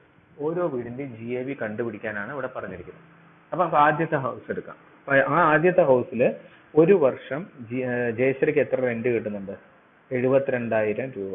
അതായത് 12 × 6 ആയിരിക്കും അത്. അതായത് അവർക്ക് 6,000 രൂപയ്ക്കാണ് അവരത് വാടകയ്ക്ക് കൊടുത്തിരിക്കുന്നത്. അപ്പൊ 12 മാസം ആകുമ്പോൾ 72,000 രൂപ അവർക്ക് റെന്റ് കിട്ടുന്നതാണ് ആക്ച്വൽ റെന്റ്. ഇനി ആ ഒരു ആക്ച്വൽ റെന്റ് ഒന്നും ഗവൺമെന്റ് എടുക്കില്ല. കാരണം ഞാൻ കള്ളത്തരം കാണിച്ചു കഴിഞ്ഞാലോ, ഞാൻ 10,000 രൂപയ്ക്ക് റെന്റിന് കൊടുത്തിട്ട് ഞാൻ പറയുകയാണ് ഞാൻ 6,000 രൂപ കൊടുത്തുള്ളൂ. അപ്പൊ ഗവൺമെന്റിന് അവർക്ക് അവരുടേതായ ഒരു കാൽക്കുലേഷൻ ഉണ്ട്. അതാണ് ഇവിടെ start with municipal value. Municipal value എന്ന് പറഞ്ഞാൽ എനിക്കിപ്പോൾ വെള്ളിമാട് എന്നൊരു വീടുണ്ടെന്നുണ്ടെങ്കിൽ മുനിസിപ്പാലിറ്റിക്ക് അവരുടെ റെക്കോർഡ്സിൽ ഒരു വാല്യൂ ഉണ്ടാവും. ആ ലൊക്കാലിറ്റിയിൽ അങ്ങനെ ഒരു വീടുണ്ടെന്നുണ്ടെങ്കിൽ മുനിസിപ്പാലിറ്റി റെക്കോർഡ്സ് പ്രകാരം ആ വീട് ഒരു വർഷത്തേക്ക് വാടകയ്ക്ക് കൊടുത്തിട്ടുണ്ടായിരുന്നു എങ്കിൽ എത്ര കിട്ടുമായിരുന്നു? അതാണ് മുനിസിപ്പൽ വാല്യൂ. അപ്പൊ മുനിസിപ്പാലിറ്റിയുടെ ഗവൺമെന്റ് റെക്കോർഡ്സ് കാണിക്കുന്നത് എനിക്കുള്ള വീടിന്റെ റെന്റ് എന്ന് പറയുന്ന വാല്യൂ എന്ന് പറയുന്നത് 80,000 ആണെന്ന് മുനിസിപ്പൽ റെക്കോർഡ്സിൽ ഉണ്ടാവും. അതിനാണ് മുനിസിപ്പൽ വാല്യൂ എന്ന് പറയുന്നത്. ഇനി ഫെയർ റെന്റ്. മുനിസിപ്പൽ വാല്യൂ ഞാൻ MV എന്ന് എഴുതും. മുനിസിപ്പൽ വാല്യൂ FR എന്ന് പറഞ്ഞാൽ ഫെയർ റെന്റ്. ഓക്കെ. ഇനി ഫെയർ റെന്റ് എന്ന് പറഞ്ഞാൽ ഫെയർ റെന്റ് എന്ന് പറഞ്ഞു കഴിഞ്ഞാൽ ഓരോ ലൊക്കാലിറ്റിയിലും ആ ലൊക്കാലിറ്റിയിലുള്ള ചുറ്റുവട്ടത്തുള്ള അവിടെയൊക്കെ ഉള്ള ആൾക്കാരുടെ ബാക്കിയുള്ള പ്രോപ്പർട്ടീസ് ഒക്കെ എങ്ങനെയാണ് ലെറ്റ് ഔട്ട് ചെയ്യുന്നത്, അവിടുന്ന് എത്രയാണ് വാടക കിട്ടുന്നത് എന്നുള്ളത് അവിടെ ഒരു റെക്കോർഡ് ഉണ്ടാവും. അതാണ് ഫെയർ റെന്റ്. എനിക്ക് ഗവൺമെന്റ് ലോ കോളേജിന്റെ അടുത്തൊരു വീടുണ്ട്. അപ്പൊ ആ ലൊക്കാലിറ്റിയിൽ ബാക്കിയുള്ളവരൊക്കെ എത്രയാണ് റെന്റ് കൊടുക്കുന്നത് എന്നുള്ളതൊക്കെ നോക്കിയിട്ട് അതിന് ഒരു വർഷം ആ ലൊക്കാലിറ്റിയിലുള്ള ഏതൊരു വീട് വേണമെങ്കിലും ഒരു വർഷത്തേക്ക് റെന്റിന് കൊടുത്തു കഴിഞ്ഞാൽ എത്രമാത്രം ഇൻകം ഉണ്ടാവും, അതാണ് ഫെയർ റെന്റ്. ഇവിടെ ജയശ്രീയുടെ ആദ്യത്തെ വീടിന് മുനിസിപ്പൽ റെക്കോർഡ്സ് കാണിക്കുന്നത് ഒരു വർഷം വാടകയ്ക്ക് കൊടുത്ത 80,000 രൂപ കിട്ടും. ഫെയർ റെന്റ് ആ ലൊക്കാലിറ്റിയിലുള്ള ജനറൽ ആയിട്ട് 90,000 വരെ കിട്ടാനുള്ള സാധ്യതയുണ്ട്. ഇനി ആക്ച്വൽ റെന്റ് ജയശ്രീക്ക് കിട്ടിയത് 72,000. ഓക്കെ, അതാണ് ഹൗസ് 1. ഇനി നമ്മൾ ഹൗസ് 2 എടുത്തു കഴിഞ്ഞാൽ ജയശ്രീയുടെ രണ്ടാമത്തെ വീട് എടുത്തു കഴിഞ്ഞാൽ ആദ്യത്തെ വീടിന്റെ സെക്കൻഡ് വീടിന്റെ മുനിസിപ്പൽ റെക്കോർഡ്സ് കാണിക്കുന്ന 55,000. ഇവർക്ക് ആക്ച്വലി കിട്ടിയത് 72,000. ഫെയർ റെന്റ് ആ ലൊക്കാലിറ്റിയിലുള്ള റെന്റ് എന്ന് പറഞ്ഞാൽ 60,000. ഇനി എന്താണ് ഈ സ്റ്റാൻഡേർഡ് റെന്റ് എന്ന് പറയുന്നത്? സ്റ്റാൻഡേർഡ് റെന്റ് എന്ന് പറഞ്ഞു കഴിഞ്ഞാൽ അത് റെന്റ് കൺട്രോൾ ബോർഡ് പിക്ചറിൽ വരുമ്പോഴേ അത് ഇത് വരുന്നു. RCB എന്ന് പറഞ്ഞൊരു സംഭവമുണ്ട്, റെന്റ് കൺട്രോൾ ബോർഡ്. അതായത് ഇപ്പൊ ഞാനിപ്പോ എന്റെ വീട് വാടകയ്ക്ക് കൊടുത്തു, ഞാൻ ലാൻഡ് ലോർഡാണ്, വീട് വാടകയ്ക്ക് കൊടുത്ത ആള് ടെനന്റ്. ഞാനും ടെനന്റും തമ്മിൽ എന്തെങ്കിലും ഒരു ഇഷ്യൂ വന്നു കഴിഞ്ഞാൽ ഡിസ്പ്യൂട്ട് റെന്റ് കൺട്രോൾ ബോർഡിലേക്ക് പോകും. അപ്പൊ റെന്റ് കൺട്രോൾ ബോർഡ് ഒരു റെന്റ് ഫിക്സ് ചെയ്യും, അതിനെയാണ് RCB എന്ന് പറയുന്നത്. റെന്റ് കൺട്രോൾ ബോർഡ് ഫിക്സ് ചെയ്യുന്നതിനെയാണ് RCB ഫിക്സ് ചെയ്യുന്ന റെന്റിനെയാണ് SR, സ്റ്റാൻഡേർഡ് റെന്റ് എന്ന് പറയുന്നത്. സ്റ്റാൻഡേർഡ് റെന്റ് ഇവിടെ അപ്പൊ ഈ സ്റ്റാൻഡേർഡ് റെന്റ് വരുന്ന എപ്പോഴും ഒരു ഡിസ്പ്യൂട്ട് ഉള്ളപ്പോൾ സ്റ്റാൻഡേർഡ് റെന്റ് വരുള്ളൂ. അപ്പൊ ജയശ്രീയുടെ രണ്ടാമത്തെ വീടിന് റെന്റ് കൺട്രോൾ ബോർഡ് ഫിക്സ് ചെയ്ത റെന്റ് എന്ന് പറയുന്നത് 75,000 ആണ്. ഓക്കെ, അപ്പൊ ഈ 3 കോൺസെപ്റ്റ് മനസ്സിലായാലും എന്താണ് മുനിസിപ്പൽ വാല്യൂ, കോർപ്പറേഷൻ മുനിസിപ്പാലിറ്റിയുടെ റെക്കോർഡ്സിലുള്ള വാല്യൂ, ഫെയർ റെന്റ് എന്ന് പറഞ്ഞാൽ ലൊക്കാലിറ്റിയിലുള്ള വാല്യൂ, SR എന്ന് പറഞ്ഞു കഴിഞ്ഞാൽ സ്റ്റാൻഡേർഡ് റെന്റ്, അത് റെന്റ് കൺട്രോൾ ബോർഡ് ഫിക്സ് ചെയ്യുന്ന, പിന്നെ AR ആക്ച്വൽ. ഇതിൽ ഏതെടുക്കും എന്നുള്ളതാണ് ക്വസ്റ്റ്യൻ. ഓക്കെ, ഇതിനൊരു റെസിപ്പി ഉണ്ട്, അതാണ് സെക്ഷൻ 23 പറഞ്ഞിരിക്കുന്നത്. അതിനകത്ത് എന്താ പറഞ്ഞിരിക്കുന്നതെന്ന് വെച്ച് കഴിഞ്ഞാൽ ഇത് മനസ്സിലാക്കിയാൽ മതി. Fair rent, municipal rent, fair rent municipal റെന്റിലും take higher of the 2. Okay, higher of the 2 എടുക്കുക. ഇവിടെ ഒരു ആക്ച്വൽ റെന്റ് ഉണ്ടെന്നുള്ളത് ഓർക്കണം. അപ്പൊ ജയശ്രീക്ക് ആദ്യത്തെ വീടിന് കിട്ടിയത് 72,000 രൂപയാണ് ആക്ച്വൽ റെന്റ്. മുനിസിപ്പൽ റെന്റ് എത്രയായിരുന്നു? 80,000 ആയിരുന്നു. മുനിസിപ്പാലിറ്റി റെക്കോർഡ്സ് കാണിക്കുന്നു. ആ ലൊക്കാലിറ്റിയിലുള്ളതിന്റെ ഇത് നോക്കിയപ്പോൾ 90,000. അപ്പൊ ഹയർ ഓഫ് ദ 2 എടുക്കുക. ഹയർ ഓഫ് ദ 2 എടുക്കുക എന്ന് പറഞ്ഞാൽ 90,000 ആണ് ഇതിന്റെ അകത്ത് എടുക്കേണ്ടത്. 90,000 എടുക്കുക. എന്നിട്ട് എന്ത് ചെയ്യണം എന്ന് വെച്ച് കഴിഞ്ഞാൽ ഈ 90,000ലും ഈ ആക്ച്വൽ റെന്റിലും കൂടെ ഇത് രണ്ടിന്റെയും ഹയർ ഓഫ് ദ 2 എടുക്കുക. Higher of the 2.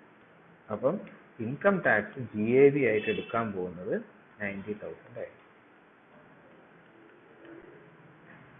ഓക്കെ, അപ്പൊ നിങ്ങൾക്ക് ഒരു ചോദ്യം വരും, അങ്ങനെയാണെങ്കിൽ 3 ഏറ്റവും വലുതങ്ങ് എടുത്താൽ പോരെ? അങ്ങനെയല്ല, അതിന്റെ ഇടയ്ക്ക് വേറൊരു സ്റ്റെപ്പ് ഉണ്ട്. അത് ആ SR വരുമ്പോൾ മനസ്സിലാവും. ഇത്രയും മനസ്സിലായോ? അപ്പൊ ആദ്യത്തെ ഹൗസ് മുനിസിപ്പൽ റെക്കോർഡ്സ് കാണിക്കുന്ന 80,000 രൂപ ആനുവൽ വാല്യൂ, ഫെയർ റെന്റ് കാണിക്കുന്നത് 90,000 റുപ്പീസ്, മുനിസിപ്പൽ റെക്കോർഡ്സ് 80,000. ആ രണ്ടെണ്ണത്തിൽ ഹയർ ഏതാ? 90,000. അതൊരു സൈഡിലേക്ക് എഴുതുക. ആക്ച്വലി ജയശ്രീക്ക് കിട്ടിയത് എത്രയാ? 72,000. ഗവൺമെന്റ് അത് ട്രസ്റ്റ് ചെയ്യാൻ പോകുന്നില്ല. ഗവൺമെന്റ് പറയും നിങ്ങൾ കാണിച്ചിരിക്കുന്ന 72,000 ആണ്, പക്ഷെ higher of the 2 of municipal rent and fair rent ഞങ്ങൾക്ക് കിട്ടിയത് 90,000 ആണ്. അതുകൊണ്ട് നിങ്ങളുടെ ഇൻകം ഫ്രം ആ ഹൗസ് പ്രോപ്പർട്ടി നമ്പർ 1 ഞങ്ങൾ എടുക്കാൻ പോകുന്ന ഗ്രോസ് ആനുവൽ വാല്യൂ എന്ന് പറയുന്നത് 90,000 ആണ് എന്ന് ഞങ്ങൾ എടുക്കും. ഇത് ക്ലിയർ ആയോ? ഇനി നമ്മൾ ഹൗസ് പ്രോപ്പർട്ടി 2ലേക്ക് വന്നു കഴിഞ്ഞാൽ അവിടെ ഒരു സ്റ്റാൻഡേർഡ് റെന്റ് ഉണ്ട്. സ്റ്റാൻഡേർഡ് റെന്റ് അതായത് റെന്റ് കൺട്രോൾ ബോർഡിലേക്ക് പോയൊരു ഇതാണ്. അപ്പൊ അത് വരുമ്പോൾ എങ്ങനെ, what is the recipe to be follow? Same തന്നെയാണ്, ഒരു ചെറിയ വ്യത്യാസം ഉണ്ടാവും. Municipal rent 80,000. എത്രയായിരുന്നു municipal rent? 55,000 and 60,000. Okay, municipal rent 55,000 ആണ്, ഫെയർ റെന്റ് 60,000 ആണ്. മോളിൽ യൂസ് ചെയ്ത അതേ സിസ്റ്റം തന്നെ, take higher of the 2. Higher of the 2 ഇതിലേതാ ഹയർ? 60,000. ഇവിടെ ഇഷ്യൂ ഒന്നുമില്ല, നമുക്ക് അത് രണ്ടെണ്ണത്തെ മോളിൽ ചെയ്ത മാതിരി തന്നെ ഹയർ ഓഫ് ദ 2 എടുത്തു. ഇനി നമുക്കറിയാം ഇവിടെ ഒരു ആനുവൽ റെന്റ്, ആക്ച്വൽ റെന്റ് ഉണ്ട്. ആക്ച്വൽ റെന്റ് എത്രയായിരുന്നു? 72,000. ഇതിവിടെ കിടക്കുന്നുണ്ട് ആക്ച്വൽ വാല്യൂ. ഇനി ഇത് റെന്റ് കൺട്രോൾ ബോർഡിലേക്ക് പോയ ഒരു കേസാണ്. അതായത് ഒരു ഡിസ്പ്യൂട്ട് ഉണ്ടായിരുന്നു, റെന്റ് കൺട്രോൾ ബോർഡ് പറഞ്ഞു നിങ്ങൾക്ക് ഒരു SR ഫിക്സ് ചെയ്തു, ബോർഡ് ഫിക്സ് ചെയ്തു. ഇപ്പൊ നിങ്ങൾ തമ്മിൽ ടെനന്റും ഓണറും തമ്മിൽ ലാൻഡ് ലോർഡും തമ്മിൽ ഒരു തർക്കമുള്ള സ്ഥിതിക്ക് റെന്റ് കൺട്രോൾ ബോർഡ് ഒരു റെന്റ് ഫിക്സ് ചെയ്തു. അത് 75,000 ആണ്. ഓക്കെ, അത് 75,000. അപ്പൊ 75,000 standard rent control board fix ചെയ്തത് 75,000. ആക്ച്വലി ജയശ്രീക്ക് കിട്ടിയത് 72,000. Higher of the two 60,000. ഇനി എന്താ ചെയ്യേണ്ടതെന്ന് വെച്ച് കഴിഞ്ഞാൽ the recipe is higher of, ഇതാണ് formula, higher of municipal value and fair rent subject to maximum of SR. ഇതാണ് ഫോളോ ചെയ്യേണ്ട principle. Subject to a maximum of SR എന്ന് പറഞ്ഞു കഴിഞ്ഞാൽ സ്റ്റാൻഡേർഡ് റെന്റിന്റെ മുകളിലോട്ട് ഒരിക്കലും ഹയർ ഓഫ് ദ ടു പോരും. അതായത് അത് റെന്റ് കൺട്രോൾ ബോർഡ് ഫിക്സ് ചെയ്ത് അവിടെ വന്ന് തട്ടി നിൽക്കും. അപ്പൊ അതിന്റെ അർത്ഥം എന്താ? Municipal rent 55,000, fair rent 60,000, higher of the two 60,000 എടുത്തു. സ്റ്റാൻഡേർഡ് റെന്റ് 75,000 ആണ് എന്ന് പറഞ്ഞു കഴിഞ്ഞാൽ എന്താണ്? അപ്പൊ അതിൽ ഏത് എടുക്കേണ്ടതെന്ന് വെച്ച് കഴിഞ്ഞാൽ ഈ രണ്ടെണ്ണത്തില് ലോവർ ഓഫ് ദ ടു ആണ് എടുക്കാൻ.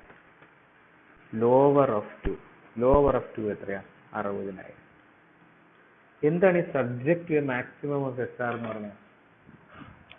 ആ രണ്ടെണ്ണത്തിൽ ഹയർ ഏതാണോ വന്നത് ആ ഹയർ ആയിട്ടുള്ളത് SR-നേക്കാളും കൂടുതലാണെന്നുണ്ടെങ്കിൽ അത് SR എടുക്കും.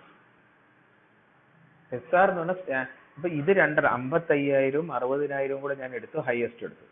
ആ ഹയസ്റ്റ് ഒരിക്കലും SR-നേക്കാൾ മുകളിലോട്ട് പോകരുത്. SR-നേക്കാൾ മുകളിലോട്ട് പോയി കഴിഞ്ഞാൽ ഞാൻ SR എടുക്കും.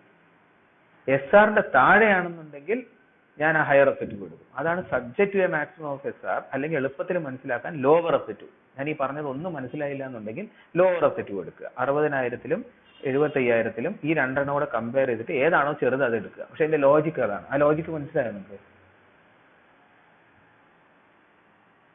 ആ ലോജിക്ക് ക്ലിയർ ആയോ? അതായത് ഒരിക്കലും റെന്റ് കൺട്രോൾ ബോർഡ് ഫിക്സ് ചെയ്തതിനോട് മുകളിലോട്ട് പോകരുത്. ഇപ്പൊ കോർപ്പറേഷൻ ഒരു വാല്യൂ ഫിക്സ് ചെയ്തു 55,000, ഫെയർ റെന്റും ഫിക്സ് ചെയ്തു 60,000. അതിൽ ഹയർ ഏതാണോ അത് എടുക്കുക. പക്ഷെ ആ ഹയർ എന്ന് പറയുന്നത് ഒരിക്കലും റെന്റ് കൺട്രോൾ ബോർഡ് ഫിക്സ് ചെയ്ത സ്റ്റാൻഡേർഡ് റെന്റിനേക്കാൾ മുകളിലോട്ട് പോകരുത്. കാരണം അത് റെന്റ് കൺട്രോൾ ബോർഡ് ഫിക്സ് ചെയ്ത. റെന്റ് കൺട്രോൾ ബോർഡ് 75,000 ആണ് പറയുന്നെങ്കിൽ അത് എടുക്കണമെന്നില്ല. 60,000-ലാണ് മറ്റേത് രണ്ടിന്റെ ഹയർ എന്നെങ്കിൽ അത് എടുക്കുക. പക്ഷെ ഇപ്പൊ ആ ഹയർ ഓഫ് ദ ടു 90,000 വന്നു നിൽക്കുക. അപ്പൊ മുനിസിപ്പൽ റെന്റ് 55,000 വന്നു, ഫെയർ റെന്റ് 90,000 വന്നു നിൽക്കുക. അപ്പൊ ഹയർ ഓഫ് ദ ടു എത്ര? 90,000. പക്ഷെ that is subject to the maximum of SR. SR-ന്റെ മുകളിലേക്ക് ഒരിക്കലും പോകും. അപ്പൊ SR എടുക്കാൻ പാടുള്ളൂ. അതായത് ഗവൺമെന്റ് ഇതെന്തിനാണ് ഇങ്ങനെ ചെയ്തിരിക്കുന്നത്? ഗവൺമെന്റ് ഒരിക്കലും ലാൻഡ് ലോർഡിനെ ചൂഷണം ചെയ്യരുത്. ഗവൺമെന്റ് പറയുമോ ഞങ്ങളുടെ റെക്കോർഡിൽ ഇത്ര 90,000 കാണിക്കുന്നത് എന്ന് വെച്ചിട്ട് 90,000 ഒരു ലാൻഡ് ലോർഡിന് എടുക്കാൻ പറ്റില്ല. കാരണം ആ സ്റ്റാൻഡേർഡ് റെന്റിൽ വന്ന് തട്ടി നിൽക്കും. സ്റ്റാൻഡേർഡ് റെന്റ് 75 പറഞ്ഞിട്ട് 75-ന്റെ മുകളിൽ ടാക്സ് ചെയ്യാൻ പറ്റും. ഇനി ഇവൻ തിരിച്ചും പറ്റിക്കരുത്, ഗവൺമെന്റിനെ പറ്റിക്കരുത്. അതായത് ഇപ്പം ഞാൻ 5,000 രൂപയാണ് റെന്റ് എന്ന് പറയുന്നത്, ആക്ച്വലി ഞാൻ 10,000 രൂപയാണ് വാടകക്കാരൻ്റെ അടുത്ത് മേടിക്കുന്നത്. അപ്പൊ ഞാൻ വളരെ കുറച്ച് കാണിച്ചു കാരണം അത് പറ്റില്ല. അതിനൊക്കെ വേണ്ടിയിട്ട് ഇതിനൊരു ലോജിക് ഉണ്ട് ഇതിന്റെയൊക്കെ പിന്നിൽ. അപ്പൊ ആദ്യത്തെ രണ്ടും ഹയർ ഓഫ് ദ ടു എടുക്കുക, പിന്നെ ലോവർ ഓഫ് ദ ടു എടുക്കുക. അങ്ങനെ ലോവർ ഓഫ് ദ ടു എടുത്തു കഴിഞ്ഞാൽ അതിനെയാണ് ER എന്ന് പറയുന്നത്. ER എന്ന് പറഞ്ഞാൽ എക്സ്പെക്റ്റഡ്. ഓക്കെ, ഇതേ കോൺസെപ്റ്റ് മുകളിലും വരും ER. ഇവിടെ ഹയർ ഓഫ് ദ ടു ആണ് ER. ER എന്ന് പറഞ്ഞാൽ എക്സ്പെക്റ്റഡ് റെന്റ്. എക്സ്പെക്റ്റഡ് റെന്റും ആക്ച്വൽ റെന്റും തമ്മിലാണ് ഞാൻ കമ്പയർ ചെയ്യുന്നത്. എന്നിട്ട് ഇതിലെ ലോവർ എടുക്കും. അതാണ് ഞാൻ മുകളിൽ ചെയ്തത്. അപ്പൊ ഒരു മുനിസിപ്പൽ വാല്യൂ ഉണ്ട്, ഒരു ഫെയർ റെന്റ്. ഇത് രണ്ടും കമ്പയർ ചെയ്ത് അതിലെ ഹയർ ഞാൻ എടുക്കും. ആ ഹയറിനെ ഞാൻ സ്റ്റാൻഡേർഡ് റെന്റ് ആയിട്ട് കമ്പയർ ചെയ്യും. അതിൽ ലോവറിനെ എടുക്കും. ആ ലോവറിനെയാണ് ഞാൻ എക്സ്പെക്റ്റഡ് റെന്റ് എന്ന് പറയുന്നത്. ആ എക്സ്പെക്റ്റഡ് റെന്റിനെ ഞാൻ ആക്ച്വൽ റെന്റ് ആയിട്ട് കമ്പയർ ചെയ്യും. എന്നിട്ട് ഇത് രണ്ടെണ്ണത്തിലെയും ലോവറിനെ ഞാൻ എടുക്കും. ഇതാണ് എന്റെ GAV, ഗ്രോസ് ആനുവൽ വാല്യൂ എന്ന് പറയുന്നത്.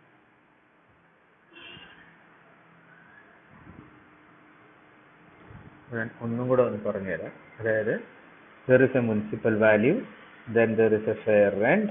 ഇത് രണ്ടെണ്ണത്തിന്റെയും ഹയർ എടുക്കുക. Higher of municipal value and fair rent. Okay, ഞാൻ അതിനെ എക്സ് എന്ന് വിളിച്ചു എന്ന് വിചാരിക്കാം. എന്നിട്ട് ഞാൻ എന്ത് ചെയ്യും? ഈ എക്സും സ്റ്റാൻഡേർഡ് റെന്റിന്റെയും കൂടെ ലോവർ എടുക്കും. കാണാൻ പാഠം പഠിക്കാനാണെങ്കിൽ ഇങ്ങനെ കാണാൻ പാഠം പഠിച്ചാൽ മതി. എന്റെ ലോജിക്ക് ഞാൻ പറയാം. ലോവർ ഇത് രണ്ടും എടുക്കുക. ഇപ്പൊ അതിന്റെ ലോവർ എക്സ് ആണെന്ന് വിചാരിക്കുക. ഈ എക്സും എസ് ആറിന്റെയും കൂടെ ലോവർ എക്സ് ആണെന്നുണ്ടെങ്കിൽ ഈ എക്സിനെയാണ് ഞാൻ എക്സ്പെക്റ്റഡ് റെന്റ് എന്ന് പറയുന്നത്. Expected rent.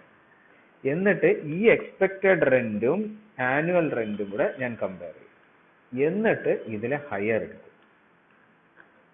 Higher of the two. ഇതിനെയാണ് ഗ്രോസ് ആനുവൽ വാല്യൂ എന്ന് പറയുന്നത്.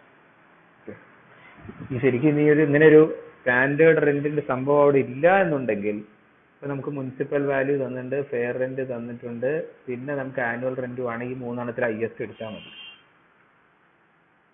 അത് മതി. ആ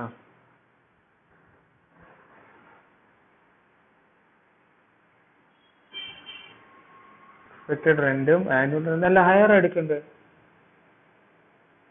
ഞാൻ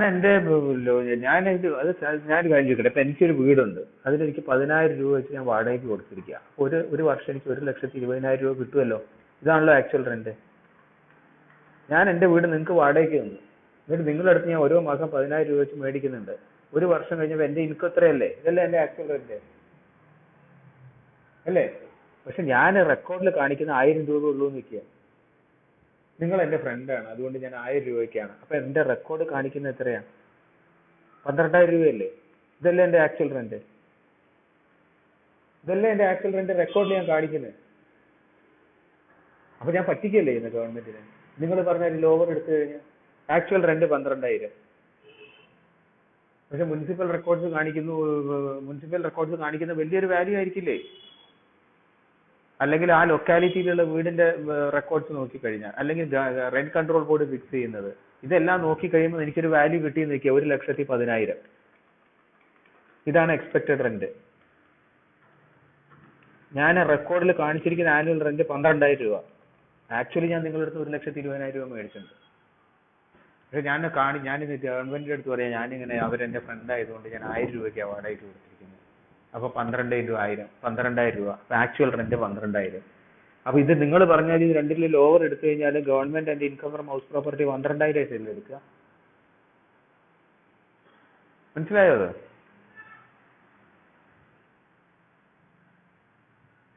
അത് ലോവർ എന്ന് പറഞ്ഞത് ഞാൻ സ്റ്റാൻഡേർഡിലാണ്. ഓ ഓക്കെ മനസ്സിലായി. ഇവിടെ തെറ്റിയതാട്ടോ. ഹയർ ആണ്. അത് ശരിയാ, ഹയർ ആണ്. ഓക്കെ, അപ്പൊ ഹയർ ലോവർ ഹയർ അതാണ്. അത് ഓർത്താൽ മതി. ഹയർ ഓഫ് മുനിസിപ്പൽ, അത് ഞാൻ എഴുതിയ തെറ്റിയത്. Higher of municipal value and fair rent. Higher എടുക്കുക. പിന്നെ ആ ഹയറും സ്റ്റാൻഡേർഡ് റെന്റിന്റെ ലോവർ എടുക്കുക. അതാണ് എക്സ്പെക്റ്റഡ് റെന്റ്. പിന്നെ എക്സ്പെക്റ്റഡ് റെന്റും ആക്ച്വൽ റെന്റും കൂടെ ഹയർ എടുക്കുക. Okay, higher lower higher. മനസ്സിലായില്ലേ? അതിന്റെ ലോജിക് ഓർത്തിരുന്നു കഴിഞ്ഞാൽ നമ്മളിത് കാണാൻ പാഠം പഠിക്കേണ്ട കാര്യമൊന്നുമില്ല. ഓക്കെ, മുനിസിപ്പൽ റെന്റും ഫെയർ വാല്യൂവിന്റെ ഹയർ എടുക്കുക. റെന്റ് കൺട്രോൾ ബോർഡ് ഫിക്സ് ചെയ്തതായതുകൊണ്ട് അതിനേക്കാൾ കൂടുതൽ ഒരിക്കലും പോകരുത്. അതായത് ആരെയും പറ്റിക്കരുത്. ഇവിടെ എക്സ്പ്ലോയിറ്റേഷൻ നടക്കരുത്. അതാണ് ഗവൺമെന്റ് ലാൻഡ് ലോഡിനെ എക്സ്പ്ലോയിറ്റ് ചെയ്തത്. ലാൻഡ് ലോഡ് ഗവൺമെന്റിനെ പറ്റിക്കരുത്. അതാണ് ഹയർ ലോവർ ഹയറിന്റെ ലോജിക് എന്ന് പറയുന്നത്. ഓക്കെ, അപ്പൊ ഇനി നമുക്ക് ഈ പ്രോബ്ലം നോക്കാം. ആദ്യത്തെ കേസില് സ്റ്റാൻഡേർഡ് റെന്റ് ഇല്ല, അപ്പൊ അതൊരു ഡിസ്പ്യൂട്ട് ഉള്ളൊരു പ്രോപ്പർട്ടി ആയിരുന്നില്ല. അപ്പൊ നമുക്കിപ്പോ എന്താ, അതിന്റെ മൂന്നെണ്ണത്തിന്റെയും ഹയർ എടുക്കാം. ഉണ്ടോ? ഈ ടേബിൾ ഇവിടെ നോക്കിയാൽ 80,000 90,000 മുനിസിപ്പൽ റെന്റ് ഫെയർ റെന്റ്. ഇതിന്റെ ഹയർ എടുത്തു 90,000. ഇവിടെ സ്റ്റാൻഡേർഡ് റെന്റ് ഇല്ല, അപ്പൊ 90,000 ആണ് എക്സ്പെക്റ്റഡ് റെന്റ്. Actual rent 72,000. ഇത് രണ്ടെണ്ണത്തിലെ ഹൈയസ്റ്റ് എടുത്തു. ഇതാണ് GAV. അത് ക്ലിയർ ആയല്ലോ? അവിടെ സംശയമൊന്നുമില്ലല്ലോ?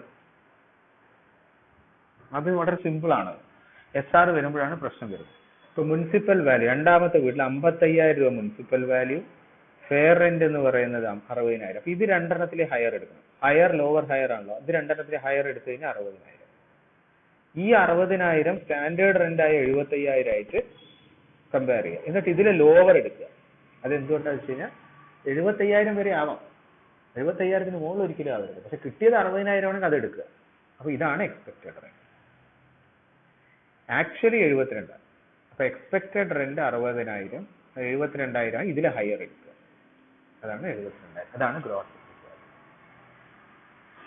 ഇനി മൂന്നാമത്തെ വീട് നോക്കിയത് 65,000 ഇതിലെ മാക്സിമം ഏതാ? 65,000. അതെടുത്ത് ഈ 65,000 സ്റ്റാൻഡേർഡ് റെന്റ് ആയിട്ട് കമ്പയർ ചെയ്യുക. ഇതിലെ മിനിമം എടുക്കുക. മിനിമം 58,000 അതെടുക്കുക. എന്നിട്ട് ഇതാണ് expected rent. Expected rent actual rent ആയിട്ട് കമ്പയർ ചെയ്യുക. അതിൽ ഹയർ എടുക്കുക 60,000. ഓക്കെ, ഇത് തന്നെ ഫോളോ ചെയ്താൽ മതി. ലാസ്റ്റ് ഒന്നുകൂടെ നോക്കിയേക്കാം. ഹൗസ് 5 80,000 ആണ് മുനിസിപ്പൽ വാല്യൂ, 75,000 ആണ് ഫെയർ. ഇത് രണ്ടിലും ഹയർ ഏതാ? 80,000. Higher of the two. ഈ higher of the two standard rent ആയിട്ട് കമ്പയർ ചെയ്യുക. ഇതിൽ ലോവർ എടുക്കുക. ഇതിൽ ലോവർ എത്രയാണ്? 78,000. ഇനി ഇതാണ് എക്സ്പെക്റ്റഡ് റെന്റ്. എക്സ്പെക്റ്റഡ് റെന്റ് എന്ന് പറയുന്നത് ആക്ച്വലി ജയശ്രീക്ക് കിട്ടിയത് 72,000, 72,000. അപ്പം ഗവൺമെന്റ് ഇതിൽ എക്സ്പെക്റ്റഡ് റെന്റിലെയും ആക്ച്വൽ റെന്റിലെയും ഹയർ ആയിട്ടുള്ള 78,000 എടുക്കും. കാരണം വെച്ചാൽ ഗവൺമെന്റ് വിചാരിക്കുന്നത് എന്താ വെച്ച് കഴിഞ്ഞാൽ ഇത് ജയശ്രീ കുറച്ച് കാണിച്ചിരിക്കുകയാണെന്നാണ് അവരുടെ ഒരു ഇത്. 72,000 കുറച്ച് കാണിച്ചിരിക്കുക. അപ്പോൾ അവരുടെ റെക്കോർഡ്സ് പ്രകാരം മുനിസിപ്പൽ വാല്യൂ, ഫെയർ റെന്റും സ്റ്റാൻഡേർഡ് റെന്റിൽ നിന്നും വരുന്ന എക്സ്പെക്റ്റഡ് റെന്റ്, എക്സ്പെക്ട് ചെയ്യുന്ന റെന്റ്, നിങ്ങൾക്ക് ആ ലൊക്കാലിറ്റിയിൽ ഒരു വീടുണ്ടെങ്കിൽ ഗവൺമെന്റ് എക്സ്പെക്ട് ചെയ്യുന്ന റെന്റ് 78,000, നിങ്ങൾ പറയുന്നു 72,000 കൊടുക്കുന്നത്. അങ്ങനെയാണെന്നുണ്ടെങ്കിൽ നമ്മൾ രണ്ടിലും ഹയർ ആയിട്ടുള്ളത് ഗവൺമെന്റ്. അതാണ് ശരിക്കും. അതുകൊണ്ടാണ് ആൾക്കാർ നമ്മളൊരു ലൊക്കാലിറ്റിയിൽ വീട് വാടകയ്ക്ക് എടുക്കാൻ പോകുമ്പോൾ ആ ലൊക്കാലിറ്റിയിൽ ഒരു റെന്റ് ഉണ്ടാവും. ആ റെന്റിനെ അവിടുത്തെ ഓണർ നമുക്ക് വീട് വാടകയ്ക്ക് തരുള്ളൂ. ഇല്ലെങ്കിൽ എന്താ വെച്ചാൽ അയാൾ ടാക്സ് കൊടുക്കുമ്പോൾ അയാൾക്ക് ബുദ്ധിമുട്ട് വരുന്നുണ്ട്. നമ്മൾ കൊടുക്കുന്ന റെന്റ് വെച്ചിട്ട് ഇൻകം ഫ്രം ഹൗസ് പ്രോപ്പർട്ടി ആയിട്ട് ഓണർക്ക് പോകും. നമ്മൾ അവിടെ ഒരു വീട് എടുത്തു കഴിഞ്ഞാൽ നമ്മൾ കൊടുക്കുന്ന റെന്റ് അയാളുടെ ഇൻകം ഫ്രം ഹൗസ് പ്രോപ്പർട്ടി ആയിട്ട് പോകും.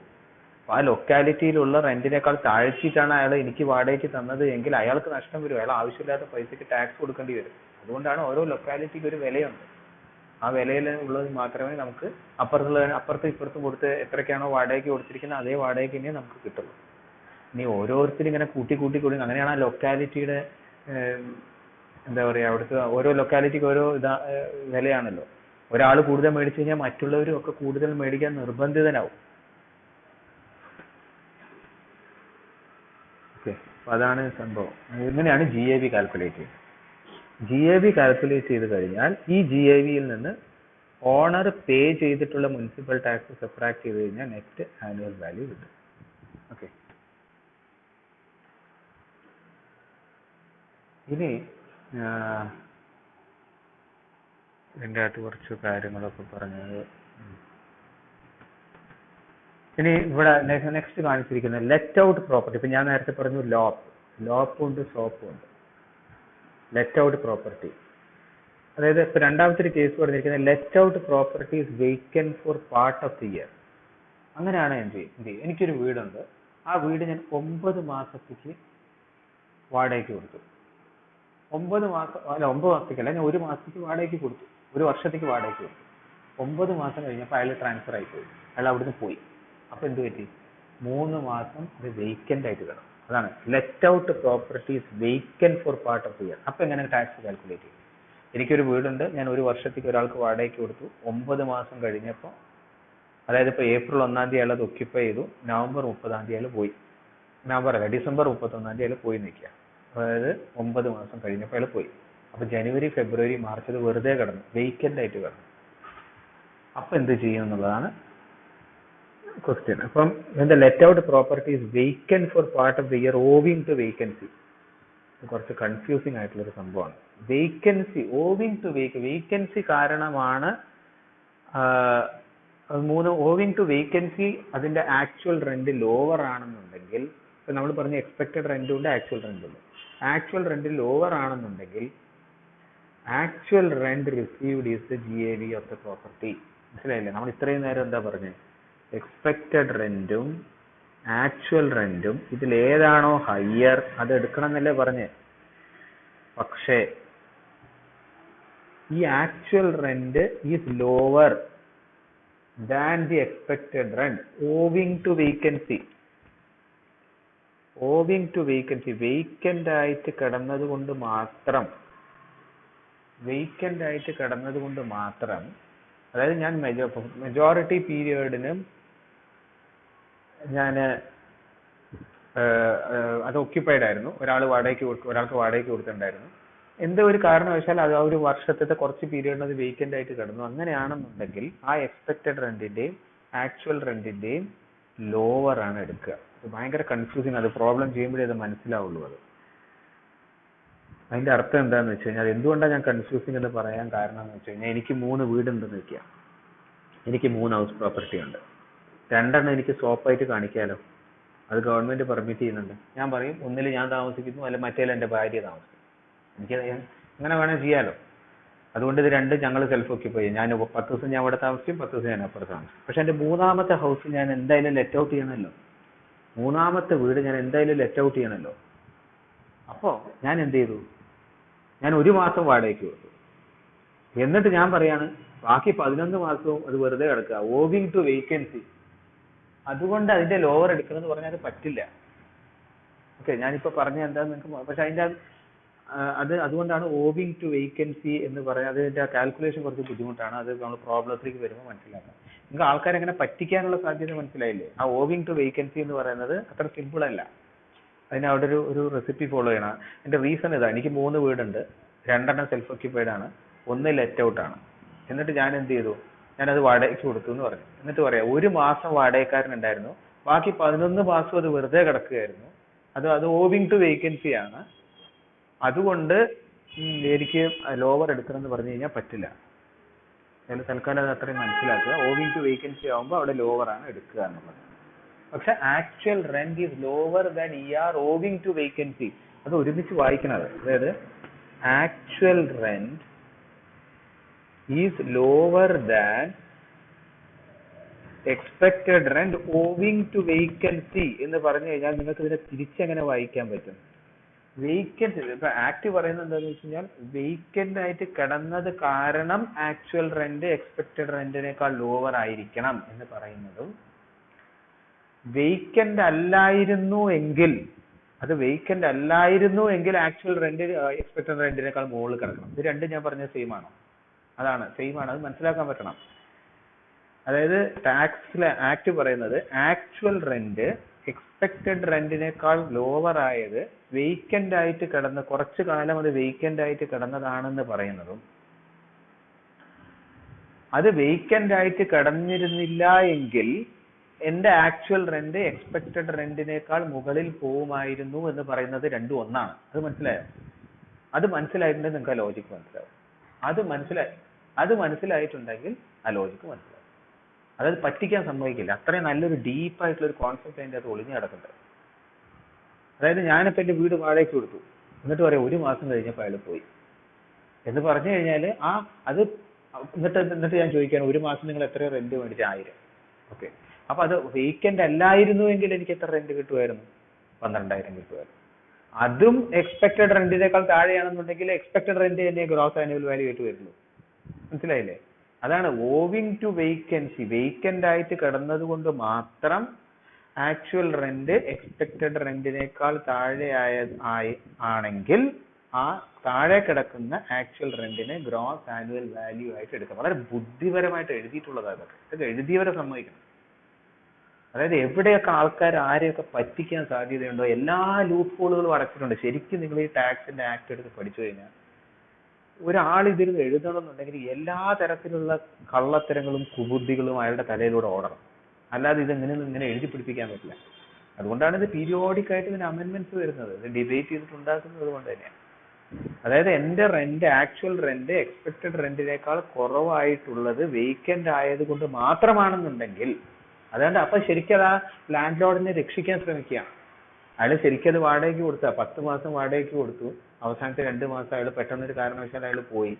അങ്ങനെ വേക്കന്റ് ആയതുകൊണ്ട് മാത്രമാണ് എക്സ്പെക്ടഡ് റെന്റിനേക്കാൾ താഴെ വന്നത് എന്ന് ഗവൺമെന്റിന് തോന്നുകയാണെന്നുണ്ടെങ്കിൽ വേറെ ഇൻകം ടാക്സ് ആക്ട് ആ ലോവർ ആയിട്ടുള്ള ആക്ച്വൽ റെന്റ് എടുക്കും. പക്ഷെ ഇയാൾ പറ്റിക്കാൻ നോക്കിക്കഴിഞ്ഞാൽ, അപ്പൊ ശരിക്കും അത് വേക്കന്റ് അല്ലായിരുന്നു എങ്കിൽ, അത് ശരിക്കും വേക്കന്റ് അല്ലായിരുന്നു എങ്കിൽ കൂടെ ആക്ച്വൽ റെന്റ് എക്സ്പെക്ടഡ് റെന്റിനേക്കാൾ താഴെയാണ് കിടക്കുന്നത് എങ്കിൽ അത് എക്സ്പെക്ടഡ് റെന്റ് ആണ് എടുക്കുക. ആ ലോജിക്ക് നിങ്ങൾ മനസ്സിലായി എന്ന് വിചാരിക്കുന്നു. ഓക്കെ, ഇനി സെൽഫ് ഓക്യുപ്പൈഡ് പ്രോപ്പർട്ടി, മൂന്നാമത്തെ പറയുന്ന സോപ്പ്. സെൽഫ് ഓക്യുപ്പൈഡ് പ്രോപ്പർട്ടി ഞാൻ നിങ്ങളുടെ ഓൾറെഡി പറഞ്ഞു. Self occupied property, the benefit of nil annual value. ഇതാണ് ഇതിന്റെ മെയിൻ പോയിന്റ് ഇവിടെ കിടക്കുന്നത്. സെൽഫ് ഒക്യുപ്പൈഡ് പ്രോപ്പർട്ടി ആണെങ്കിൽ ബെനിഫിറ്റ് ഉണ്ട്. എന്താണ്? GAV is nil. GAV is nil. Okay. അല്ല, net asset value is also nil. GAV അല്ല, നെറ്റ് അസറ്റ്, സോറി, പിന്നെ അസറ്റ് എന്നാണ് വരുന്നത്. നെറ്റ് ആനുവൽ വാല്യൂ nil ആണ്. Net annual value is nil. ഏതിൽ ബെനിഫിറ്റ് ആണത്? Self okay. നിങ്ങൾക്കൊരു വീടുണ്ട്, ആ വീട് നിങ്ങൾ തന്നെ ഒക്യുപ്പൈ ചെയ്യുകയാണെന്നുണ്ടെങ്കിൽ നെറ്റ് ആനുവൽ വാല്യൂ എന്ന് പറയുന്നത് നില്ല, 0 ആണ് നെറ്റ് ആനുവൽ വാല്യൂ. ഓക്കെ. നിങ്ങൾ ഒരു വീട് മേടിച്ചു, നിങ്ങളൊരു സ്ഥലം മേടിച്ചു, ആ സ്ഥലത്ത് വീട് ഉണ്ടാക്കാൻ വേണ്ടി നിങ്ങൾ ബാങ്കിൽ നിന്ന് ലോൺ എടുത്തു, എന്നിട്ട് നിങ്ങൾ അവിടെ ഒരു വീടുണ്ടാക്കി, ആ വീട്ടിൽ നിങ്ങൾ തന്നെ താമസിക്കുന്നു, നെറ്റ് ആനുവൽ വാല്യൂ ഇസ് നിൽ. പക്ഷെ നിങ്ങൾ ആ വീട് ഉണ്ടാക്കാൻ വേണ്ടി നിങ്ങൾ എടുത്ത ലോൺ ഉണ്ടല്ലോ, ആ ലോണിന് നിങ്ങൾ അടച്ച ഇൻട്രസ്റ്റ് നിങ്ങൾക്ക് ഡിഡക്ഷൻ കിട്ടില്ലേ? ഡിഡക്ഷൻ കിട്ടുമെന്ന് പറഞ്ഞില്ലേ? D1 municipal tax deduction, D2 standard deduction, D3 എന്ന് പറഞ്ഞാൽ ഇൻട്രസ്റ്റ് ഫ്രം ബോറോയിങ്. അപ്പൊ നിങ്ങളൊന്ന് ആലോചിച്ച് നോക്കൂ. നിങ്ങൾ നിങ്ങളുടെ ഹസ്ബൻഡും കൂടെ ഒരു സ്ഥലം മേടിച്ചു, വെള്ളിമാട് വന്ന്. നിങ്ങൾ അവിടെ ഒരു വീട് ഉണ്ടാക്കാൻ തീരുമാനിക്കുന്നു. നിങ്ങൾ SBIയിൽ പോകുന്നു, ഹൗസ് ലോൺ എടുക്കും. ഹൗസ് ലോൺ എടുത്തിട്ട് നിങ്ങൾ അവിടെ വീടൊക്കെ ഉണ്ടാക്കി, ആ ഹൗസ് ലോണിന്റെ ഭാഗമായിട്ട് നിങ്ങൾ കുറെ ഇൻട്രസ്റ്റ് അടച്ചു. ആ ഇൻട്രസ്റ്റ് നിങ്ങൾക്ക് ഡിഡക്ഷൻ ആയിട്ട് കിട്ടും. പക്ഷെ ആ വീട്ടിൽ നിങ്ങൾ നിങ്ങളുടെ ഹസ്ബൻഡും കൂടിയാണ് താമസിക്കുന്നത്. ഓർക്കണം, നിങ്ങൾ നിങ്ങളുടെ ഹസ്ബൻഡ് കൂടിയാണ് താമസിക്കുന്നത്, അല്ലാതെ നിങ്ങൾ നിങ്ങളുടെ ബ്രദറോ സിസ്റ്ററോ കോണറായിട്ടല്ല താമസിക്കുന്നത്. നിങ്ങൾ നിങ്ങളുടെ ഹസ്ബൻഡിനെ നിങ്ങൾക്ക് കോണർ ആക്കാൻ പറ്റില്ല, കാരണം നിങ്ങൾ ചതിക്കും. ഭാര്യയും ഭർത്താവും കോണറായിട്ട് ഗവൺമെന്റിനെ പറ്റിക്കാൻ സമ്മതിക്കില്ല. അപ്പൊ നിങ്ങൾ നിങ്ങളുടെ ഹസ്ബൻഡും കൂടെ നിങ്ങൾ ആ വീടുണ്ടാക്കി അവിടെ താമസിക്കുന്നു. അപ്പൊ നിങ്ങളെ സംബന്ധിച്ചിടത്തോളം നിങ്ങളാണ് അവിടെ അസസി, നിങ്ങളെ സംബന്ധിച്ചിടത്തോളം സെൽഫ് ഒക്യുപ്പൈഡ് പ്രോപ്പർട്ടിയാണ്. അപ്പൊ നിങ്ങളുടെ നെറ്റ് ആനുവൽ വാല്യൂ എന്താ? 0. അപ്പൊ നിങ്ങൾക്ക് ഡിഡക്ഷനും കിട്ടുന്നുണ്ട്. ഡിഡക്ഷൻ കിട്ടും എവിടെ? നിങ്ങൾ SBIക്ക് കൊടുത്ത ഇൻട്രസ്റ്റ്, അതിന് ഇൻട്രസ്റ്റ് സർട്ടിഫിക്കറ്റ് മേടിക്കണം SBI. ആ ഇൻട്രസ്റ്റ് സർട്ടിഫിക്കറ്റ് 10,000 രൂപയാണെന്ന് വിചാരിക്കുക. 10,000 രൂപ ആയിരിക്കില്ല, അത് ഇപ്പോൾ റൺ ഇൻ ലാക്ക്. ഒരു സിംപ്ലിസിറ്റി 10,000 രൂപയാണ് നിങ്ങൾ ആ ഒരു വർഷം ഇൻട്രസ്റ്റ് പേ ചെയ്തതെന്ന് വിചാരിക്കുക. നെറ്റ് ആനുവൽ വാല്യൂ എത്രയായിരുന്നു? 0. Because it is A self occupied property. നിങ്ങൾ നിങ്ങളുടെ ഹസ്ബൻഡ് കൂടെയാണ് അവിടെ താമസിക്കുന്നത്. 0ൽ നിന്ന് എന്ത് ഡിഡക്ട് ചെയ്യാം? 10,000 രൂപ. 0 മൈനസ് 10,000 എത്രയാ? -10,000. അപ്പൊ നിങ്ങൾക്ക് എത്രയാണ് നിങ്ങളുടെ അവിടെ ചാർജബിലിറ്റി വരുന്നത്? എത്രയാണ് ഗവൺമെന്റ് ചാർജ് ചെയ്യാൻ പോകുന്നത്? -10,000. അതിന്റെ അർത്ഥം എന്താ? എന്താണ് -10? ഗവൺമെന്റിന്റെ അടുത്ത് 1 രൂപ പോലും നിങ്ങൾക്ക് കിട്ടാൻ പോകുന്നില്ല. മനസ്സിലായില്ലേ? എന്താണ് ഈ -10,000 എന്ന് പറഞ്ഞാൽ? നിങ്ങൾ ഗവൺമെന്റ് ലോ കോളേജിലെ പ്രൊഫസറാണ്, നിങ്ങൾക്ക് ഒരു മാസം 20,000 രൂപ വെച്ച് സാലറി കിട്ടുന്നുണ്ട്. നിങ്ങൾ 10 മാസം പണിയെടുത്തു നിൽക്കുക, 2 ലക്ഷം രൂപ സാലറി കിട്ടിയല്ലോ.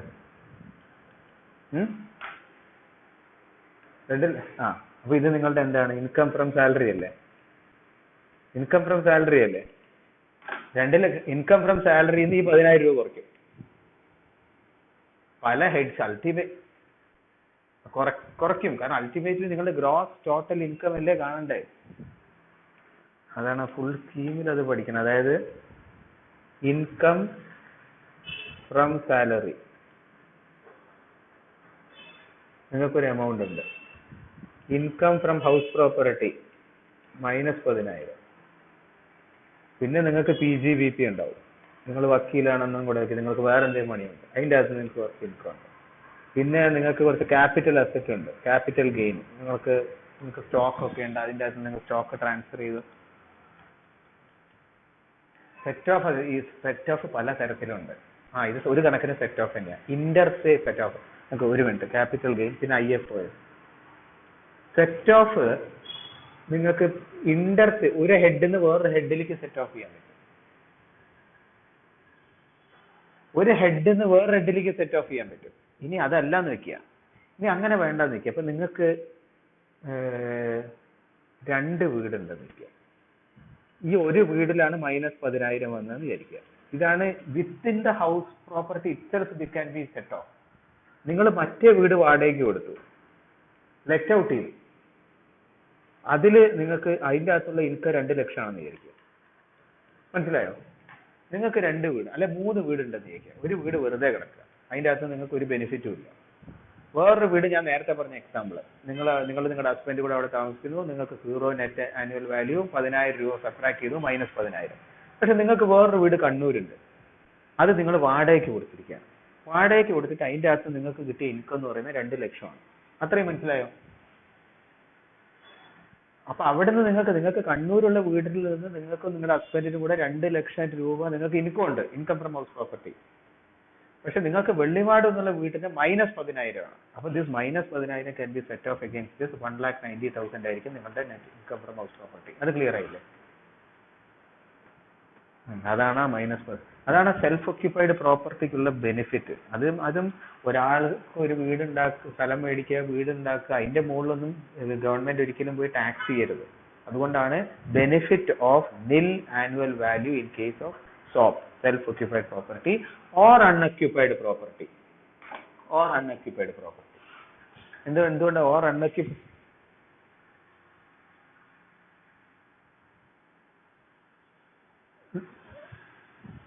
നിങ്ങൾക്ക് കുറയ്ക്കാൻ പറ്റും. സ്വാഭാവികമായിട്ട് കുറയ്ക്കാൻ പറ്റുമല്ലോ. അതാണ് പറഞ്ഞിരിക്കുന്നത്.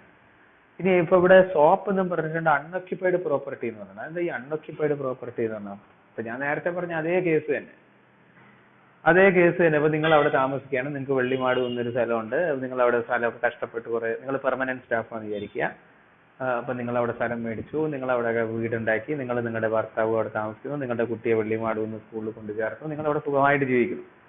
പെട്ടെന്ന് നിങ്ങൾക്ക് പാർട്ടിക്കാരായിട്ട് ഒരു പ്രശ്നം ഉണ്ടായി, നിങ്ങളെ പിടിച്ച് അവന്മാർ വിളിച്ച് ട്രാൻസ്ഫർ ചെയ്യും. കോളേജിൽ പഠിക്കുന്ന കുട്ടികളായിട്ട് പ്രശ്നം ഉണ്ടാക്കാൻ പറ്റില്ല. അവരെന്താണോ പറയുന്നത് അനുസരിക്കണം. നിങ്ങൾ അവർക്കെതിരെ സത്യസന്ധമായി നിങ്ങൾക്ക് അവർക്കെതിരെ എന്തെങ്കിലും ചെയ്തു കഴിഞ്ഞാൽ അവർ നിങ്ങളെ പിടിച്ച് ട്രാൻസ്ഫർ ചെയ്ത് നിങ്ങൾ തൃശ്ശൂർ ലോ കോളേജിലോട്ട് പോയി. അപ്പൊ ഈ സ്ഥലം എന്താ ഇവിടെ കിടക്കും? അൺഒക്യുപ്പൈഡ് ആയിട്ട് അവിടെ കിടക്കും. പക്ഷെ നിങ്ങൾക്ക് വാടകയ്ക്ക് കൊടുക്കാൻ നിങ്ങൾക്ക് മനസ്സുമില്ല. കാരണം എന്താ വെച്ചാൽ വാടകയ്ക്ക് കൊടുത്ത വീട് ആൾക്കാർ നശിപ്പിക്കുന്നു വിചാരിക്കും. അപ്പൊ അൺഒക്യുപ്പൈഡ് പ്രോപ്പർട്ടി ആണെങ്കിൽ നിങ്ങൾക്ക് ഈ ബെനിഫിറ്റ്സ് എല്ലാം കിട്ടും. അല്ലെങ്കിൽ അൺഒക്യുപ്പൈ ചെയ്തിരിക്കും, ഞാൻ ഒക്യുപ്പൈ ചെയ്തിട്ടില്ല, വാടകയ്ക്ക് കൊടുത്തിട്ടില്ല എന്ന് വിചാരിച്ചിട്ട് അതിന്റെ മുകളിൽ ഗവൺമെന്റിനെ ടാക്സ് ചെയ്യാൻ പറ്റില്ല. ഓക്കെ, അപ്പൊ even if it is self occupied property or unoccupied property, the benefit of nil annual value നിങ്ങൾക്ക് കിട്ടും. ഓക്കെ, 2 എണ്ണം വരെ നിങ്ങൾക്ക് അങ്ങനെ നിൽ ആനുവൽ വാല്യൂ ബെനിഫിറ്റ് എടുക്കാൻ പറ്റും. മൂന്നാമത്തേൽ ഗവൺമെന്റ് സമ്മതിക്കില്ല. മൂന്നാമത്തേത് നിങ്ങൾ വെറുതെ നിങ്ങൾക്ക് പറയാൻ പറ്റില്ല എനിക്ക് 3 വീടുണ്ട്, 3 എണ്ണത്തിൽ ഞാനല്ല താമസം. ഒന്ന് തിരുവനന്തപുരത്താണ്, ഒന്ന് എറണാകുളത്താണ്, പിന്നെ ഒന്ന് കണ്ണൂരാണ്. ഞാൻ ജോലി ചെയ്യുന്നത് കോഴിക്കോടാണ്. അതുകൊണ്ട് എനിക്ക് 3 എണ്ണത്തിലും വെറുതെ കിടക്കുകയാണ്, 3 എണ്ണത്തിൽ ഞാൻ ഒക്യുപ്പൈ ചെയ്യുന്നില്ല എന്ന് പറഞ്ഞാൽ ഗവൺമെന്റ് സമ്മതിക്കില്ല. ഗവൺമെന്റ് പറയും നിങ്ങൾക്ക് ഇഷ്ടമുള്ള 2 എണ്ണം നിങ്ങൾ ചൂസ് ചെയ്തോ. ആ 2 എണ്ണത്തിന് നിങ്ങൾ സെൽഫ് ഒക്യുപ്പൈഡ് പ്രോപ്പർട്ടി ആയിട്ട് എടുത്തോ. ആ 2 എണ്ണത്തിന് നിങ്ങൾ നിൽ ആനുവൽ വാല്യൂ ബെനിഫിറ്റ് എടുത്തോ. പക്ഷെ മൂന്നാമത്തെ ഞങ്ങൾ നിങ്ങളെ ടാക്സ് ചെയ്യും. അത് ഏതിന്റെ മുകളിലാണ് നിങ്ങൾ ടാക്സ് ചെയ്യേണ്ടതെന്നുള്ളത് നിങ്ങൾ തീരുമാനിച്ചോ. 2 എണ്ണം നിങ്ങൾ സെൽഫ് ഒക്യുപ്പൈഡ് പ്രോപ്പർട്ടി ആയിട്ട് കാണിച്ചോ. മൂന്നാമത്തത് വെറുതെ കിടക്കുകയാണെങ്കിലും അത് ഡെലോപ്പിൽ പോകും, DLOP, deemed to be let out property ആയിട്ട് ഞങ്ങൾ ടാക്സ് ചെയ്യും. 2 എണ്ണത്തിൽ സെൽഫ് ഒക്യുപ്പൈഡ് ആണെങ്കിലും ശരി അൺഒക്യുപ്പൈഡ് ആണെങ്കിലും ശരി നിങ്ങൾക്ക് നിൽ ആനുവൽ വാല്യൂ ബെനിഫിറ്റ് കിട്ടും. അതാണ് ആ പറഞ്ഞിരിക്കുന്ന സെൽഫ് ഒക്യുപ്പൈഡ് പ്രോപ്പർട്ടി. ഓക്കെ, ഇനി വേറെ ഒരു കോൺസെപ്റ്റ് എന്താ വെച്ചാൽ എവിടെയാണ് deemed to be let out property 23(4). Okay, ഇനി വേറെ ഹൗസ് പ്രോപ്പർട്ടീസ്. ഇനി വേറെ സംഭവം ഉണ്ടാവും, ഇത് അടുത്ത തട്ടിപ്പാണിത്. ആ തട്ടിപ്പിനെയും ക്ലോസ് ചെയ്ത അവിടെ 4ാമത്.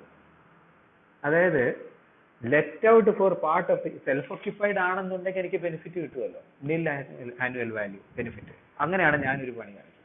2 മാസം ഞാൻ വാടകയ്ക്ക് കൊടുക്കും, എന്നിട്ട് ബാക്കി 9 മാസം ബാക്കി 10 മാസം ഞാൻ താമസിക്കും.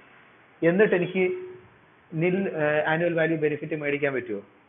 When house properties let out for part of the year, 1 മാസത്തേക്ക് ഞാൻ വാടകയ്ക്ക് കൊടുക്കും, എന്നിട്ട് ബാക്കി 11 മാസം ഞാൻ സെൽഫ് ഒക്യുപ്പൈഡ് ആയിട്ട്, അല്ല തിരിച്ച് 11 മാസം ഞാൻ വാടകയ്ക്ക് കൊടുത്തു, എന്നിട്ട് 1 മാസം ഞാൻ അതിൻ്റെ അകത്ത് കയറി താമസിച്ചു. എന്നിട്ട് പറയാണ് ഇതിനെ സെൽഫ് ഒക്യുപ്പൈഡ് പ്രോപ്പർട്ടി ആയിട്ട് എടുക്കണം എന്ന് പറയാൻ പറ്റുമോ?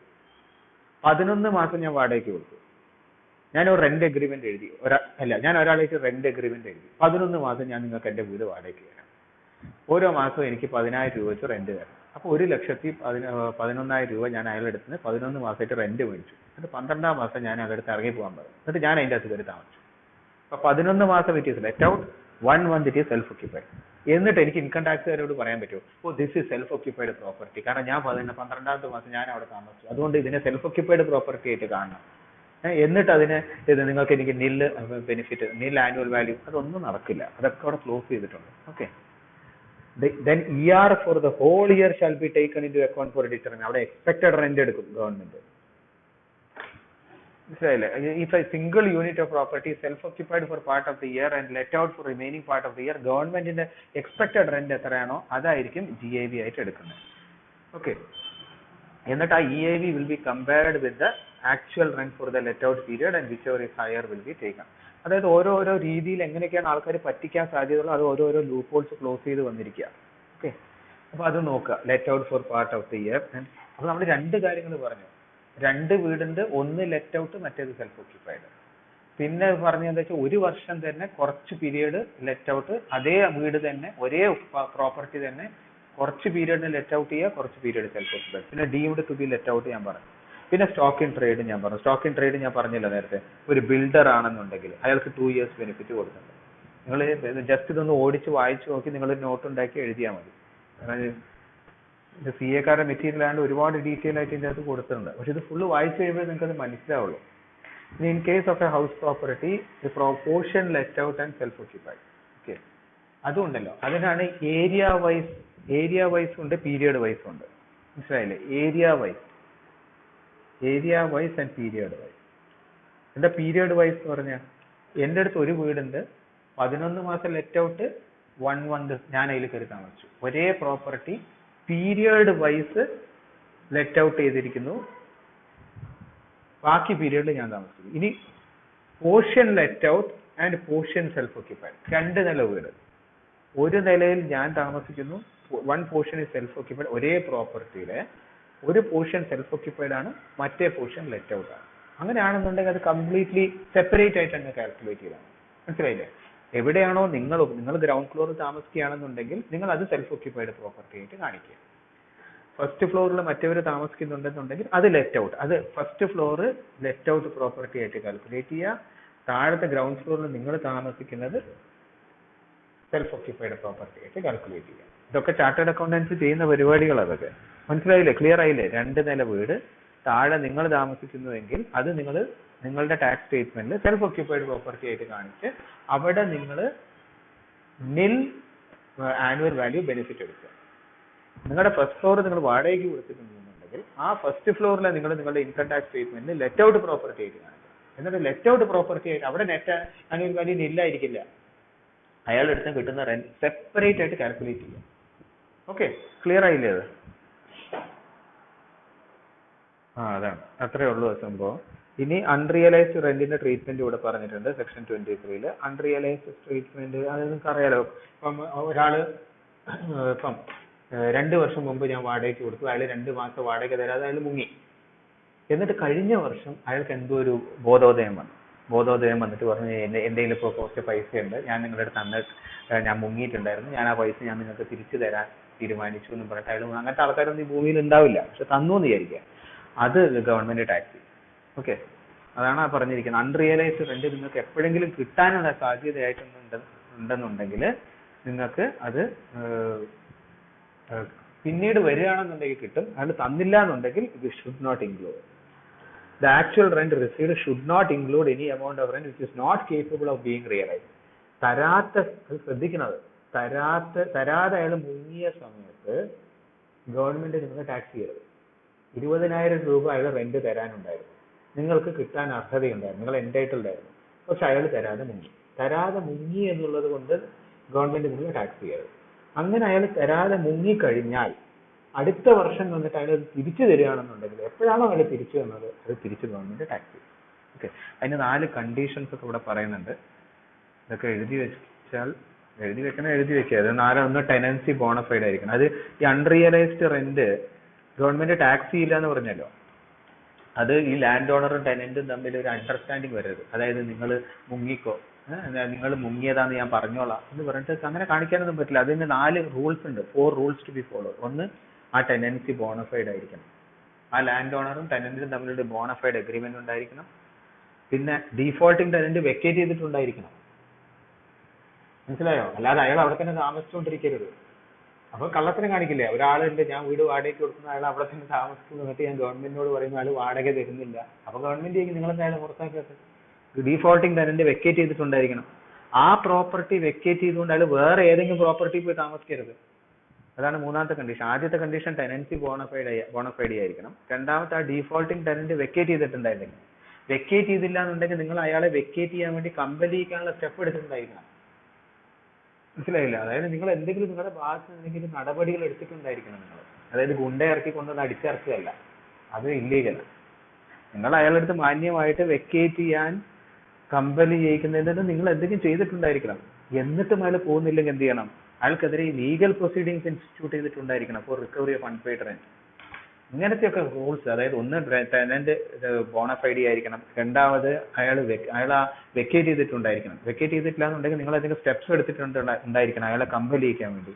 മൂന്നാമത്തത് ഇവിടെ കൊണ്ട് നിങ്ങൾക്ക് ഈ വീട്ടിൽ നിന്ന് നിങ്ങളെ അയാളെ വെക്കേറ്റ് ചെയ്യിപ്പിച്ച് അങ്ങനെ നിങ്ങൾക്ക് അപ്പുറത്ത് വേറൊരു വീടുണ്ട്, ആ വീട്ടിൽ കൊണ്ട് താമസിപ്പിച്ചിട്ട് അവിടുന്ന് അയാളുടെ അടുത്ത് റെന്റ് മേടിച്ച് ഇപ്പുറത്തുനിന്ന് അയാൾ തരുന്നില്ല എന്ന് പറഞ്ഞിട്ട് അൺറിയലൈസ്ഡ് റെന്റാന്ന് പറഞ്ഞ് നിങ്ങൾക്ക് ഇതാക്കാൻ പറ്റില്ല. നാലാമത്തത് ഇതൊന്നും വഴി പറ്റുന്നില്ല എന്നുണ്ടെങ്കിൽ നിങ്ങൾ ലീഗൽ പ്രൊസീഡിങ്സ് ഫിറ്റ് ആണെന്ന് തോന്നുകയാണെന്നുണ്ടെങ്കിൽ നിങ്ങൾ ലീഗൽ പ്രൊസീഡിങ്സ് ഇൻസ്റ്റിറ്റ്യൂട്ട് ചെയ്തിട്ടുണ്ടായിരിക്കണം. ഓക്കെ, അതും ലീഗൽ പ്രൊസീഡിങ് കൊടുക്കണം നിർബന്ധമൊന്നുമില്ല. അല്ല ഇപ്പം if it is useless, legal proceeding useless ആണെന്ന് നിങ്ങൾക്ക് തോന്നുകയാണെന്നുണ്ടെങ്കിൽ നിങ്ങൾ അസസിംഗ് ഓഫീസറെ മനസ്സിലാക്കി കൺവിൻസ് ചെയ്യിപ്പിച്ചാൽ മതി. കോടതി കൊണ്ട് കേസ് കൊടുക്കുക എന്ന് പറയുന്നത് എളുപ്പമുള്ള കാര്യമൊന്നുമില്ല. ഞാൻ കോടതി കേസ് കൊടുത്തിട്ടുണ്ടെങ്കിൽ തന്നെ അത് യൂസ്ലെസ് ആവും എന്നുള്ളത് അസസിംഗ് ഓഫീസറെ കൺവിൻസ് ചെയ്യിക്കാൻ സാറ്റിസ്ഫൈ ചെയ്യിക്കാൻ പറ്റുന്നുണ്ടെങ്കിൽ ഓക്കെ. ഇനിയാണ് ഡിഡക്ഷൻസിലേക്ക് വരുന്നത്. Property tax, municipal tax. Municipal ടാക്സിന്റെ കാര്യമൊക്കെ ഞാൻ ഇവിടെ പറഞ്ഞു. കണ്ടോ, ഇവിടെ നിൽ ആനുവൽ വാല്യൂ, അതാണ് മുനിസിപ്പൽ ടാക്സിന്റെ കാര്യം. ഡിഡക്ഷൻ, ആ D1 ഡിഡക്ഷൻ ആണ് ഇവിടെ പറയുന്നത്. വായിച്ചു നോക്കിയാൽ മതി. Property taxes R allowed as a deduction from GAV. Deduction from GAV will give you net annual value. അതിന് രണ്ട് കണ്ടീഷനാണ്. അത് ഞാൻ നേരത്തെ പറഞ്ഞു. എന്താണ് first condition? It should be borne by the owner. വാടകക്കാരനെ കൊണ്ട് ടാക്സ് അടപ്പിച്ചു കഴിഞ്ഞാൽ പറ്റില്ല, ഓണർ തന്നെ കൊടുക്കണം. പിന്നെ ആക്ച്വലി അത് പേ ചെയ്തിട്ടുണ്ടായിരുന്നു. ഓക്കെ, അത് രണ്ടുമാണ് ടാക്സ്. D1 ആണ്, D1 ഡിഡക്ഷൻ ആണ്. GAV minus D1 is net annual value. പിന്നെ ഇതിൻ്റെ അകത്തൊരു പ്രോബ്ലം ഒക്കെ കൊടുത്തിട്ടുണ്ട്. പിന്നെ രണ്ട് ഡിഡക്ഷൻസ് വരുന്നതാണ്. 30% ഓഫ് NAV ആൻഡ് ഇത് D2 ആണ്. പിന്നെ ഇത് D3.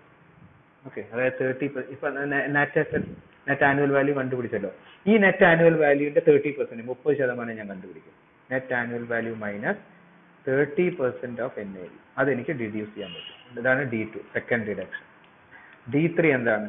Interest from borrowed capital. ഞാൻ ആ വീട് ഉണ്ടാക്കാൻ വേണ്ടി ഇൻട്രസ്റ്റ് ഫ്രം ബോറോഡ്, ഇത് രണ്ടും കൂടെ എനിക്ക് സബ്ട്രാക്ട് ചെയ്യാൻ പറ്റും. ഇത് സബ്ട്രാക്ട് ചെയ്തിട്ട് എനിക്ക് കിട്ടുന്നതാണ് IHT, income from house property. ഇതാണ് ഞാൻ തുടക്കത്തിൽ പറഞ്ഞത്. നമ്മൾ അവിടെ എത്തി. 30% of NOV is allowed as deduction under section 24A. That is D2 is under 24A, D3 is under 24B. Okay. കണ്ടോ, income on borrowed capital. Okay, ഇനി ഇതിൻ്റെ അകത്ത് ഒരുപാട് സംഭവങ്ങളുണ്ട്. ഇതിൻ്റെ അകത്ത് പ്രോബ്ലംസ് ഒക്കെ കൊടുത്തിട്ടുണ്ട്.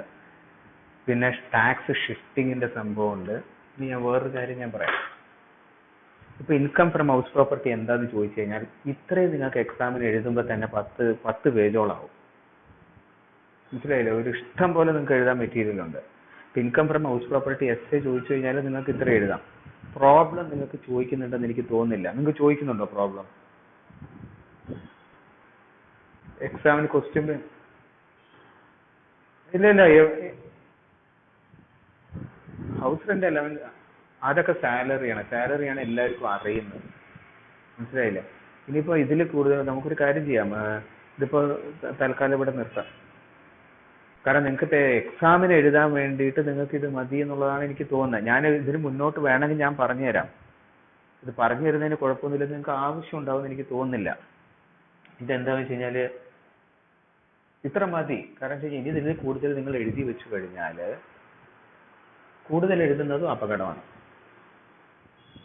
ടൈമും ഉണ്ടാവില്ല. പിന്നെ നിങ്ങൾ എഴുതി വെച്ചു കഴിഞ്ഞാൽ ഇത് ആൾക്കാർ അതൊന്നും പഠിപ്പിക്കുന്നുമില്ലല്ലോ. ആർക്കും എഴുതി വെക്കുമ്പോ മറ്റാൾക്കും മനസ്സിലായില്ല. അപ്പൊ എന്തായാലും നിങ്ങൾക്ക് വേണം, നിങ്ങൾ ഇത്രയും വായിച്ചു നോക്കുക. നിങ്ങൾക്ക് എക്സാമിന് എഴുതാനുള്ള ഇൻകം ഫ്രം ഹൗസ് പ്രോപ്പർട്ടിക്ക് ഇത്രയും മെറ്റീരിയൽ മതി.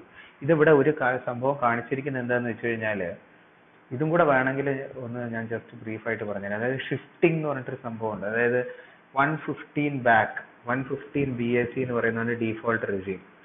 നിങ്ങൾ 115 ഒരു ഓപ്ഷണൽ ടാക്സ് റെജീം ഉണ്ട്. ഇത് തമ്മിലുള്ള വ്യത്യാസം എന്താന്ന് വെച്ച് കഴിഞ്ഞാൽ ഇവിടെ കണ്ടോ, സെൽഫ് ഒക്യുപ്പൈഡ് പ്രോപ്പർട്ടിയിൽ ഇതാണ് ഇവിടെ deem to be let out self occupied property. Self occupied പ്രോപ്പർട്ടിയിൽ ഒരു ഡിഡക്ഷനും കിട്ടില്ല. സെൽഫ് ഒക്യുപ്പൈഡ് പ്രോപ്പർട്ടിയിൽ നെറ്റ് ആനുവൽ വാല്യൂ 0, ഒരു ഡിഡക്ഷനും കിട്ടില്ല. അപ്പം നിങ്ങളുടെ 0 തന്നെയായിരിക്കും ഇൻകം ഫ്രം ഹൗസ് പ്രോപ്പർട്ടി ഏതിലാണെങ്കിൽ, ഡീഫോൾട്ട് ടാക്സ് റെജീമിലാണെങ്കിൽ. അതുകൊണ്ടാണ് നിങ്ങൾ ഈ ഇൻകം ടാക്സ് ഫോം ഫില്ല് ചെയ്യാൻ പോകുമ്പോൾ അത് നിങ്ങളോട് ആദ്യം തന്നെ ചോദിക്കും, നിങ്ങൾ ഏത് റെജീമാണ് ചൂസ് ചെയ്യുന്നത്. ഡീഫോൾട്ട് ടാക്സ് റെജീമാണോ അതോ നിങ്ങൾ ഓപ്ഷണൽ ടാക്സ് റെജീം 115 BAC1 പ്രകാരം നിങ്ങൾ പഴയ ഓൾഡ് ടാക്സ് റെജീമിലേക്ക് പോകുന്നുണ്ടോ എന്ന് ചോദിക്കും. അത് ഓൾഡ് ടാക്സ് റെജീമിലേക്ക് പോവുകയാണെന്നുണ്ടെങ്കിൽ നിങ്ങൾക്ക് സെറ്റ് ഔട്ട് ഷോപ്പിൽ സെൽഫ് ഒക്യുപ്പൈഡ് പ്രോപ്പർട്ടിയിൽ നിങ്ങൾക്ക് 2 ഡിഡക്ഷൻ കിട്ടും. അവിടെയാണ് ഇവിടെ ഡിഡക്ഷൻ വരുന്നത്. ഇൻട്രസ്റ്റ് ഓൺ ബോറോഡ് ക്യാപിറ്റലിലെ ഡിഡക്ഷൻ. ഇല്ലെങ്കിൽ ഇൻട്രസ്റ്റ് ഓൺ ബോറോഡ് ക്യാപിറ്റലിൽ നിങ്ങൾക്ക് ഡിഡക്ഷൻ കിട്ടില്ല. അപ്പൊ നിങ്ങൾ SBIന്ന് ലോൺ എടുത്ത് ആ ലോണിൽ ഇൻട്രസ്റ്റ് കൊടുത്തിട്ടാണ് നിങ്ങൾ വീട് വെച്ചതെങ്കിൽ നിങ്ങൾ നാച്ചുറലി പ്രിഫർ ചെയ്യുന്നത് ഓപ്ഷണൽ ടാക്സ് റെജീം ആയിരിക്കും. നിങ്ങൾ സ്വിച്ച് ചെയ്യും, ഓൾഡ് ടാക്സ് റെജീമിലേക്ക് പോകും. കാരണം അങ്ങനെ സ്വിച്ച് ചെയ്ത് കഴിഞ്ഞാൽ നിങ്ങൾക്ക് 0- ആ ഒരു ബെനിഫിറ്റ് കിട്ടും. അവിടെ ഒരു അപ്പർ ലിമിറ്റ് വെച്ചിട്ടുണ്ട്. 30,000-ന്റെയും 2 ലക്ഷത്തിന്റെയും ഒരു ലിമിറ്റ് വെച്ചിട്ടുണ്ട്. അവിടെയാണ് ഞാൻ ഇന്നലെ പറഞ്ഞ ACRRR എന്നുള്ള കോൺസെപ്റ്റ് വരുന്നത്. ACRRR എന്ന് പറഞ്ഞു കഴിഞ്ഞാൽ എന്ന് പറഞ്ഞു കഴിഞ്ഞാൽ അക്വിസിഷൻ ഓർ കൺസ്ട്രക്ഷൻ. എന്ന് പറഞ്ഞാൽ അക്വിസിഷൻ ഓർ കൺസ്ട്രക്ഷൻ. നിങ്ങൾ ലോൺ എടുത്തത് ഒന്നെങ്കിൽ ഒരു പ്രോപ്പർട്ടി അക്വയർ ചെയ്യാനോ ഒരു ബിൽഡിംഗ് അക്വയർ ചെയ്യാനോ അല്ലെങ്കിൽ കൺസ്ട്രക്ട് ചെയ്യാനോ ആണെന്നുണ്ടെങ്കിൽ 2 ലക്ഷം വരെ മാക്സിമം. അതായത് ഞാൻ ഇത്രയും ഇൻട്രസ്റ്റ് കൊടുത്തു എന്ന് പറഞ്ഞിട്ട് നിങ്ങൾക്ക് തോന്നിയ മാതിരി ഗവൺമെന്റിന്റെ അടുത്ത് ഡിഡക്ഷൻ മേടിക്കാൻ പറ്റില്ല. നിങ്ങളുടെ കുറെ പൈസ ഉണ്ട്, നിങ്ങൾ കുറെ ഇൻട്രസ്റ്റ് ലോൺ അങ്ങ് എടുത്തു, എന്നിട്ട് അതിൻ്റെ അകത്ത് ഒരുപാട് 10 ലക്ഷം രൂപ നിങ്ങൾ ഇൻട്രസ്റ്റ് പേ ചെയ്തു. 10 ലക്ഷം ഒന്നും ഗവൺമെന്റ് ഡിഡക്ട് ചെയ്ത് തരില്ല. അപ്പർ ലിമിറ്റ് ഉണ്ട് 2 ലക്ഷം. 2 ലക്ഷം വരെ നിങ്ങൾക്ക് പറ്റും. അതും എങ്ങനെയാണെന്നുണ്ടെങ്കിൽ അക്വിസിഷൻ ഓർ കൺസ്ട്രക്ഷൻ, AC ആദ്യത്തെ അക്വയർ ചെയ്യാനോ കൺസ്ട്രക്ട് ചെയ്യാനോ ആണെങ്കിൽ. ഇനി നിങ്ങൾ ലോൺ എടുത്തത് RRR ആണെങ്കിൽ, അതായത് repair, renewal or reconstruction. Already നിങ്ങളുടെ അടുത്ത് ഒരു വീട് ഉണ്ടായിരുന്നു, അത് റിപ്പയർ ചെയ്യാനോ റിന്യൂ ചെയ്യിക്കാനോ റീകൺസ്ട്രക്ട് ചെയ്യാനോ ആണെന്നുണ്ടെങ്കിൽ 30,000 വരെ പറ്റും. ഓക്കെ, അതാണ് അവിടെ അങ്ങനെ ഒരു ഇതും കൂടെ ഉണ്ട്. അതും കൂടെ നിങ്ങൾക്ക് വേണം എഴുതാം.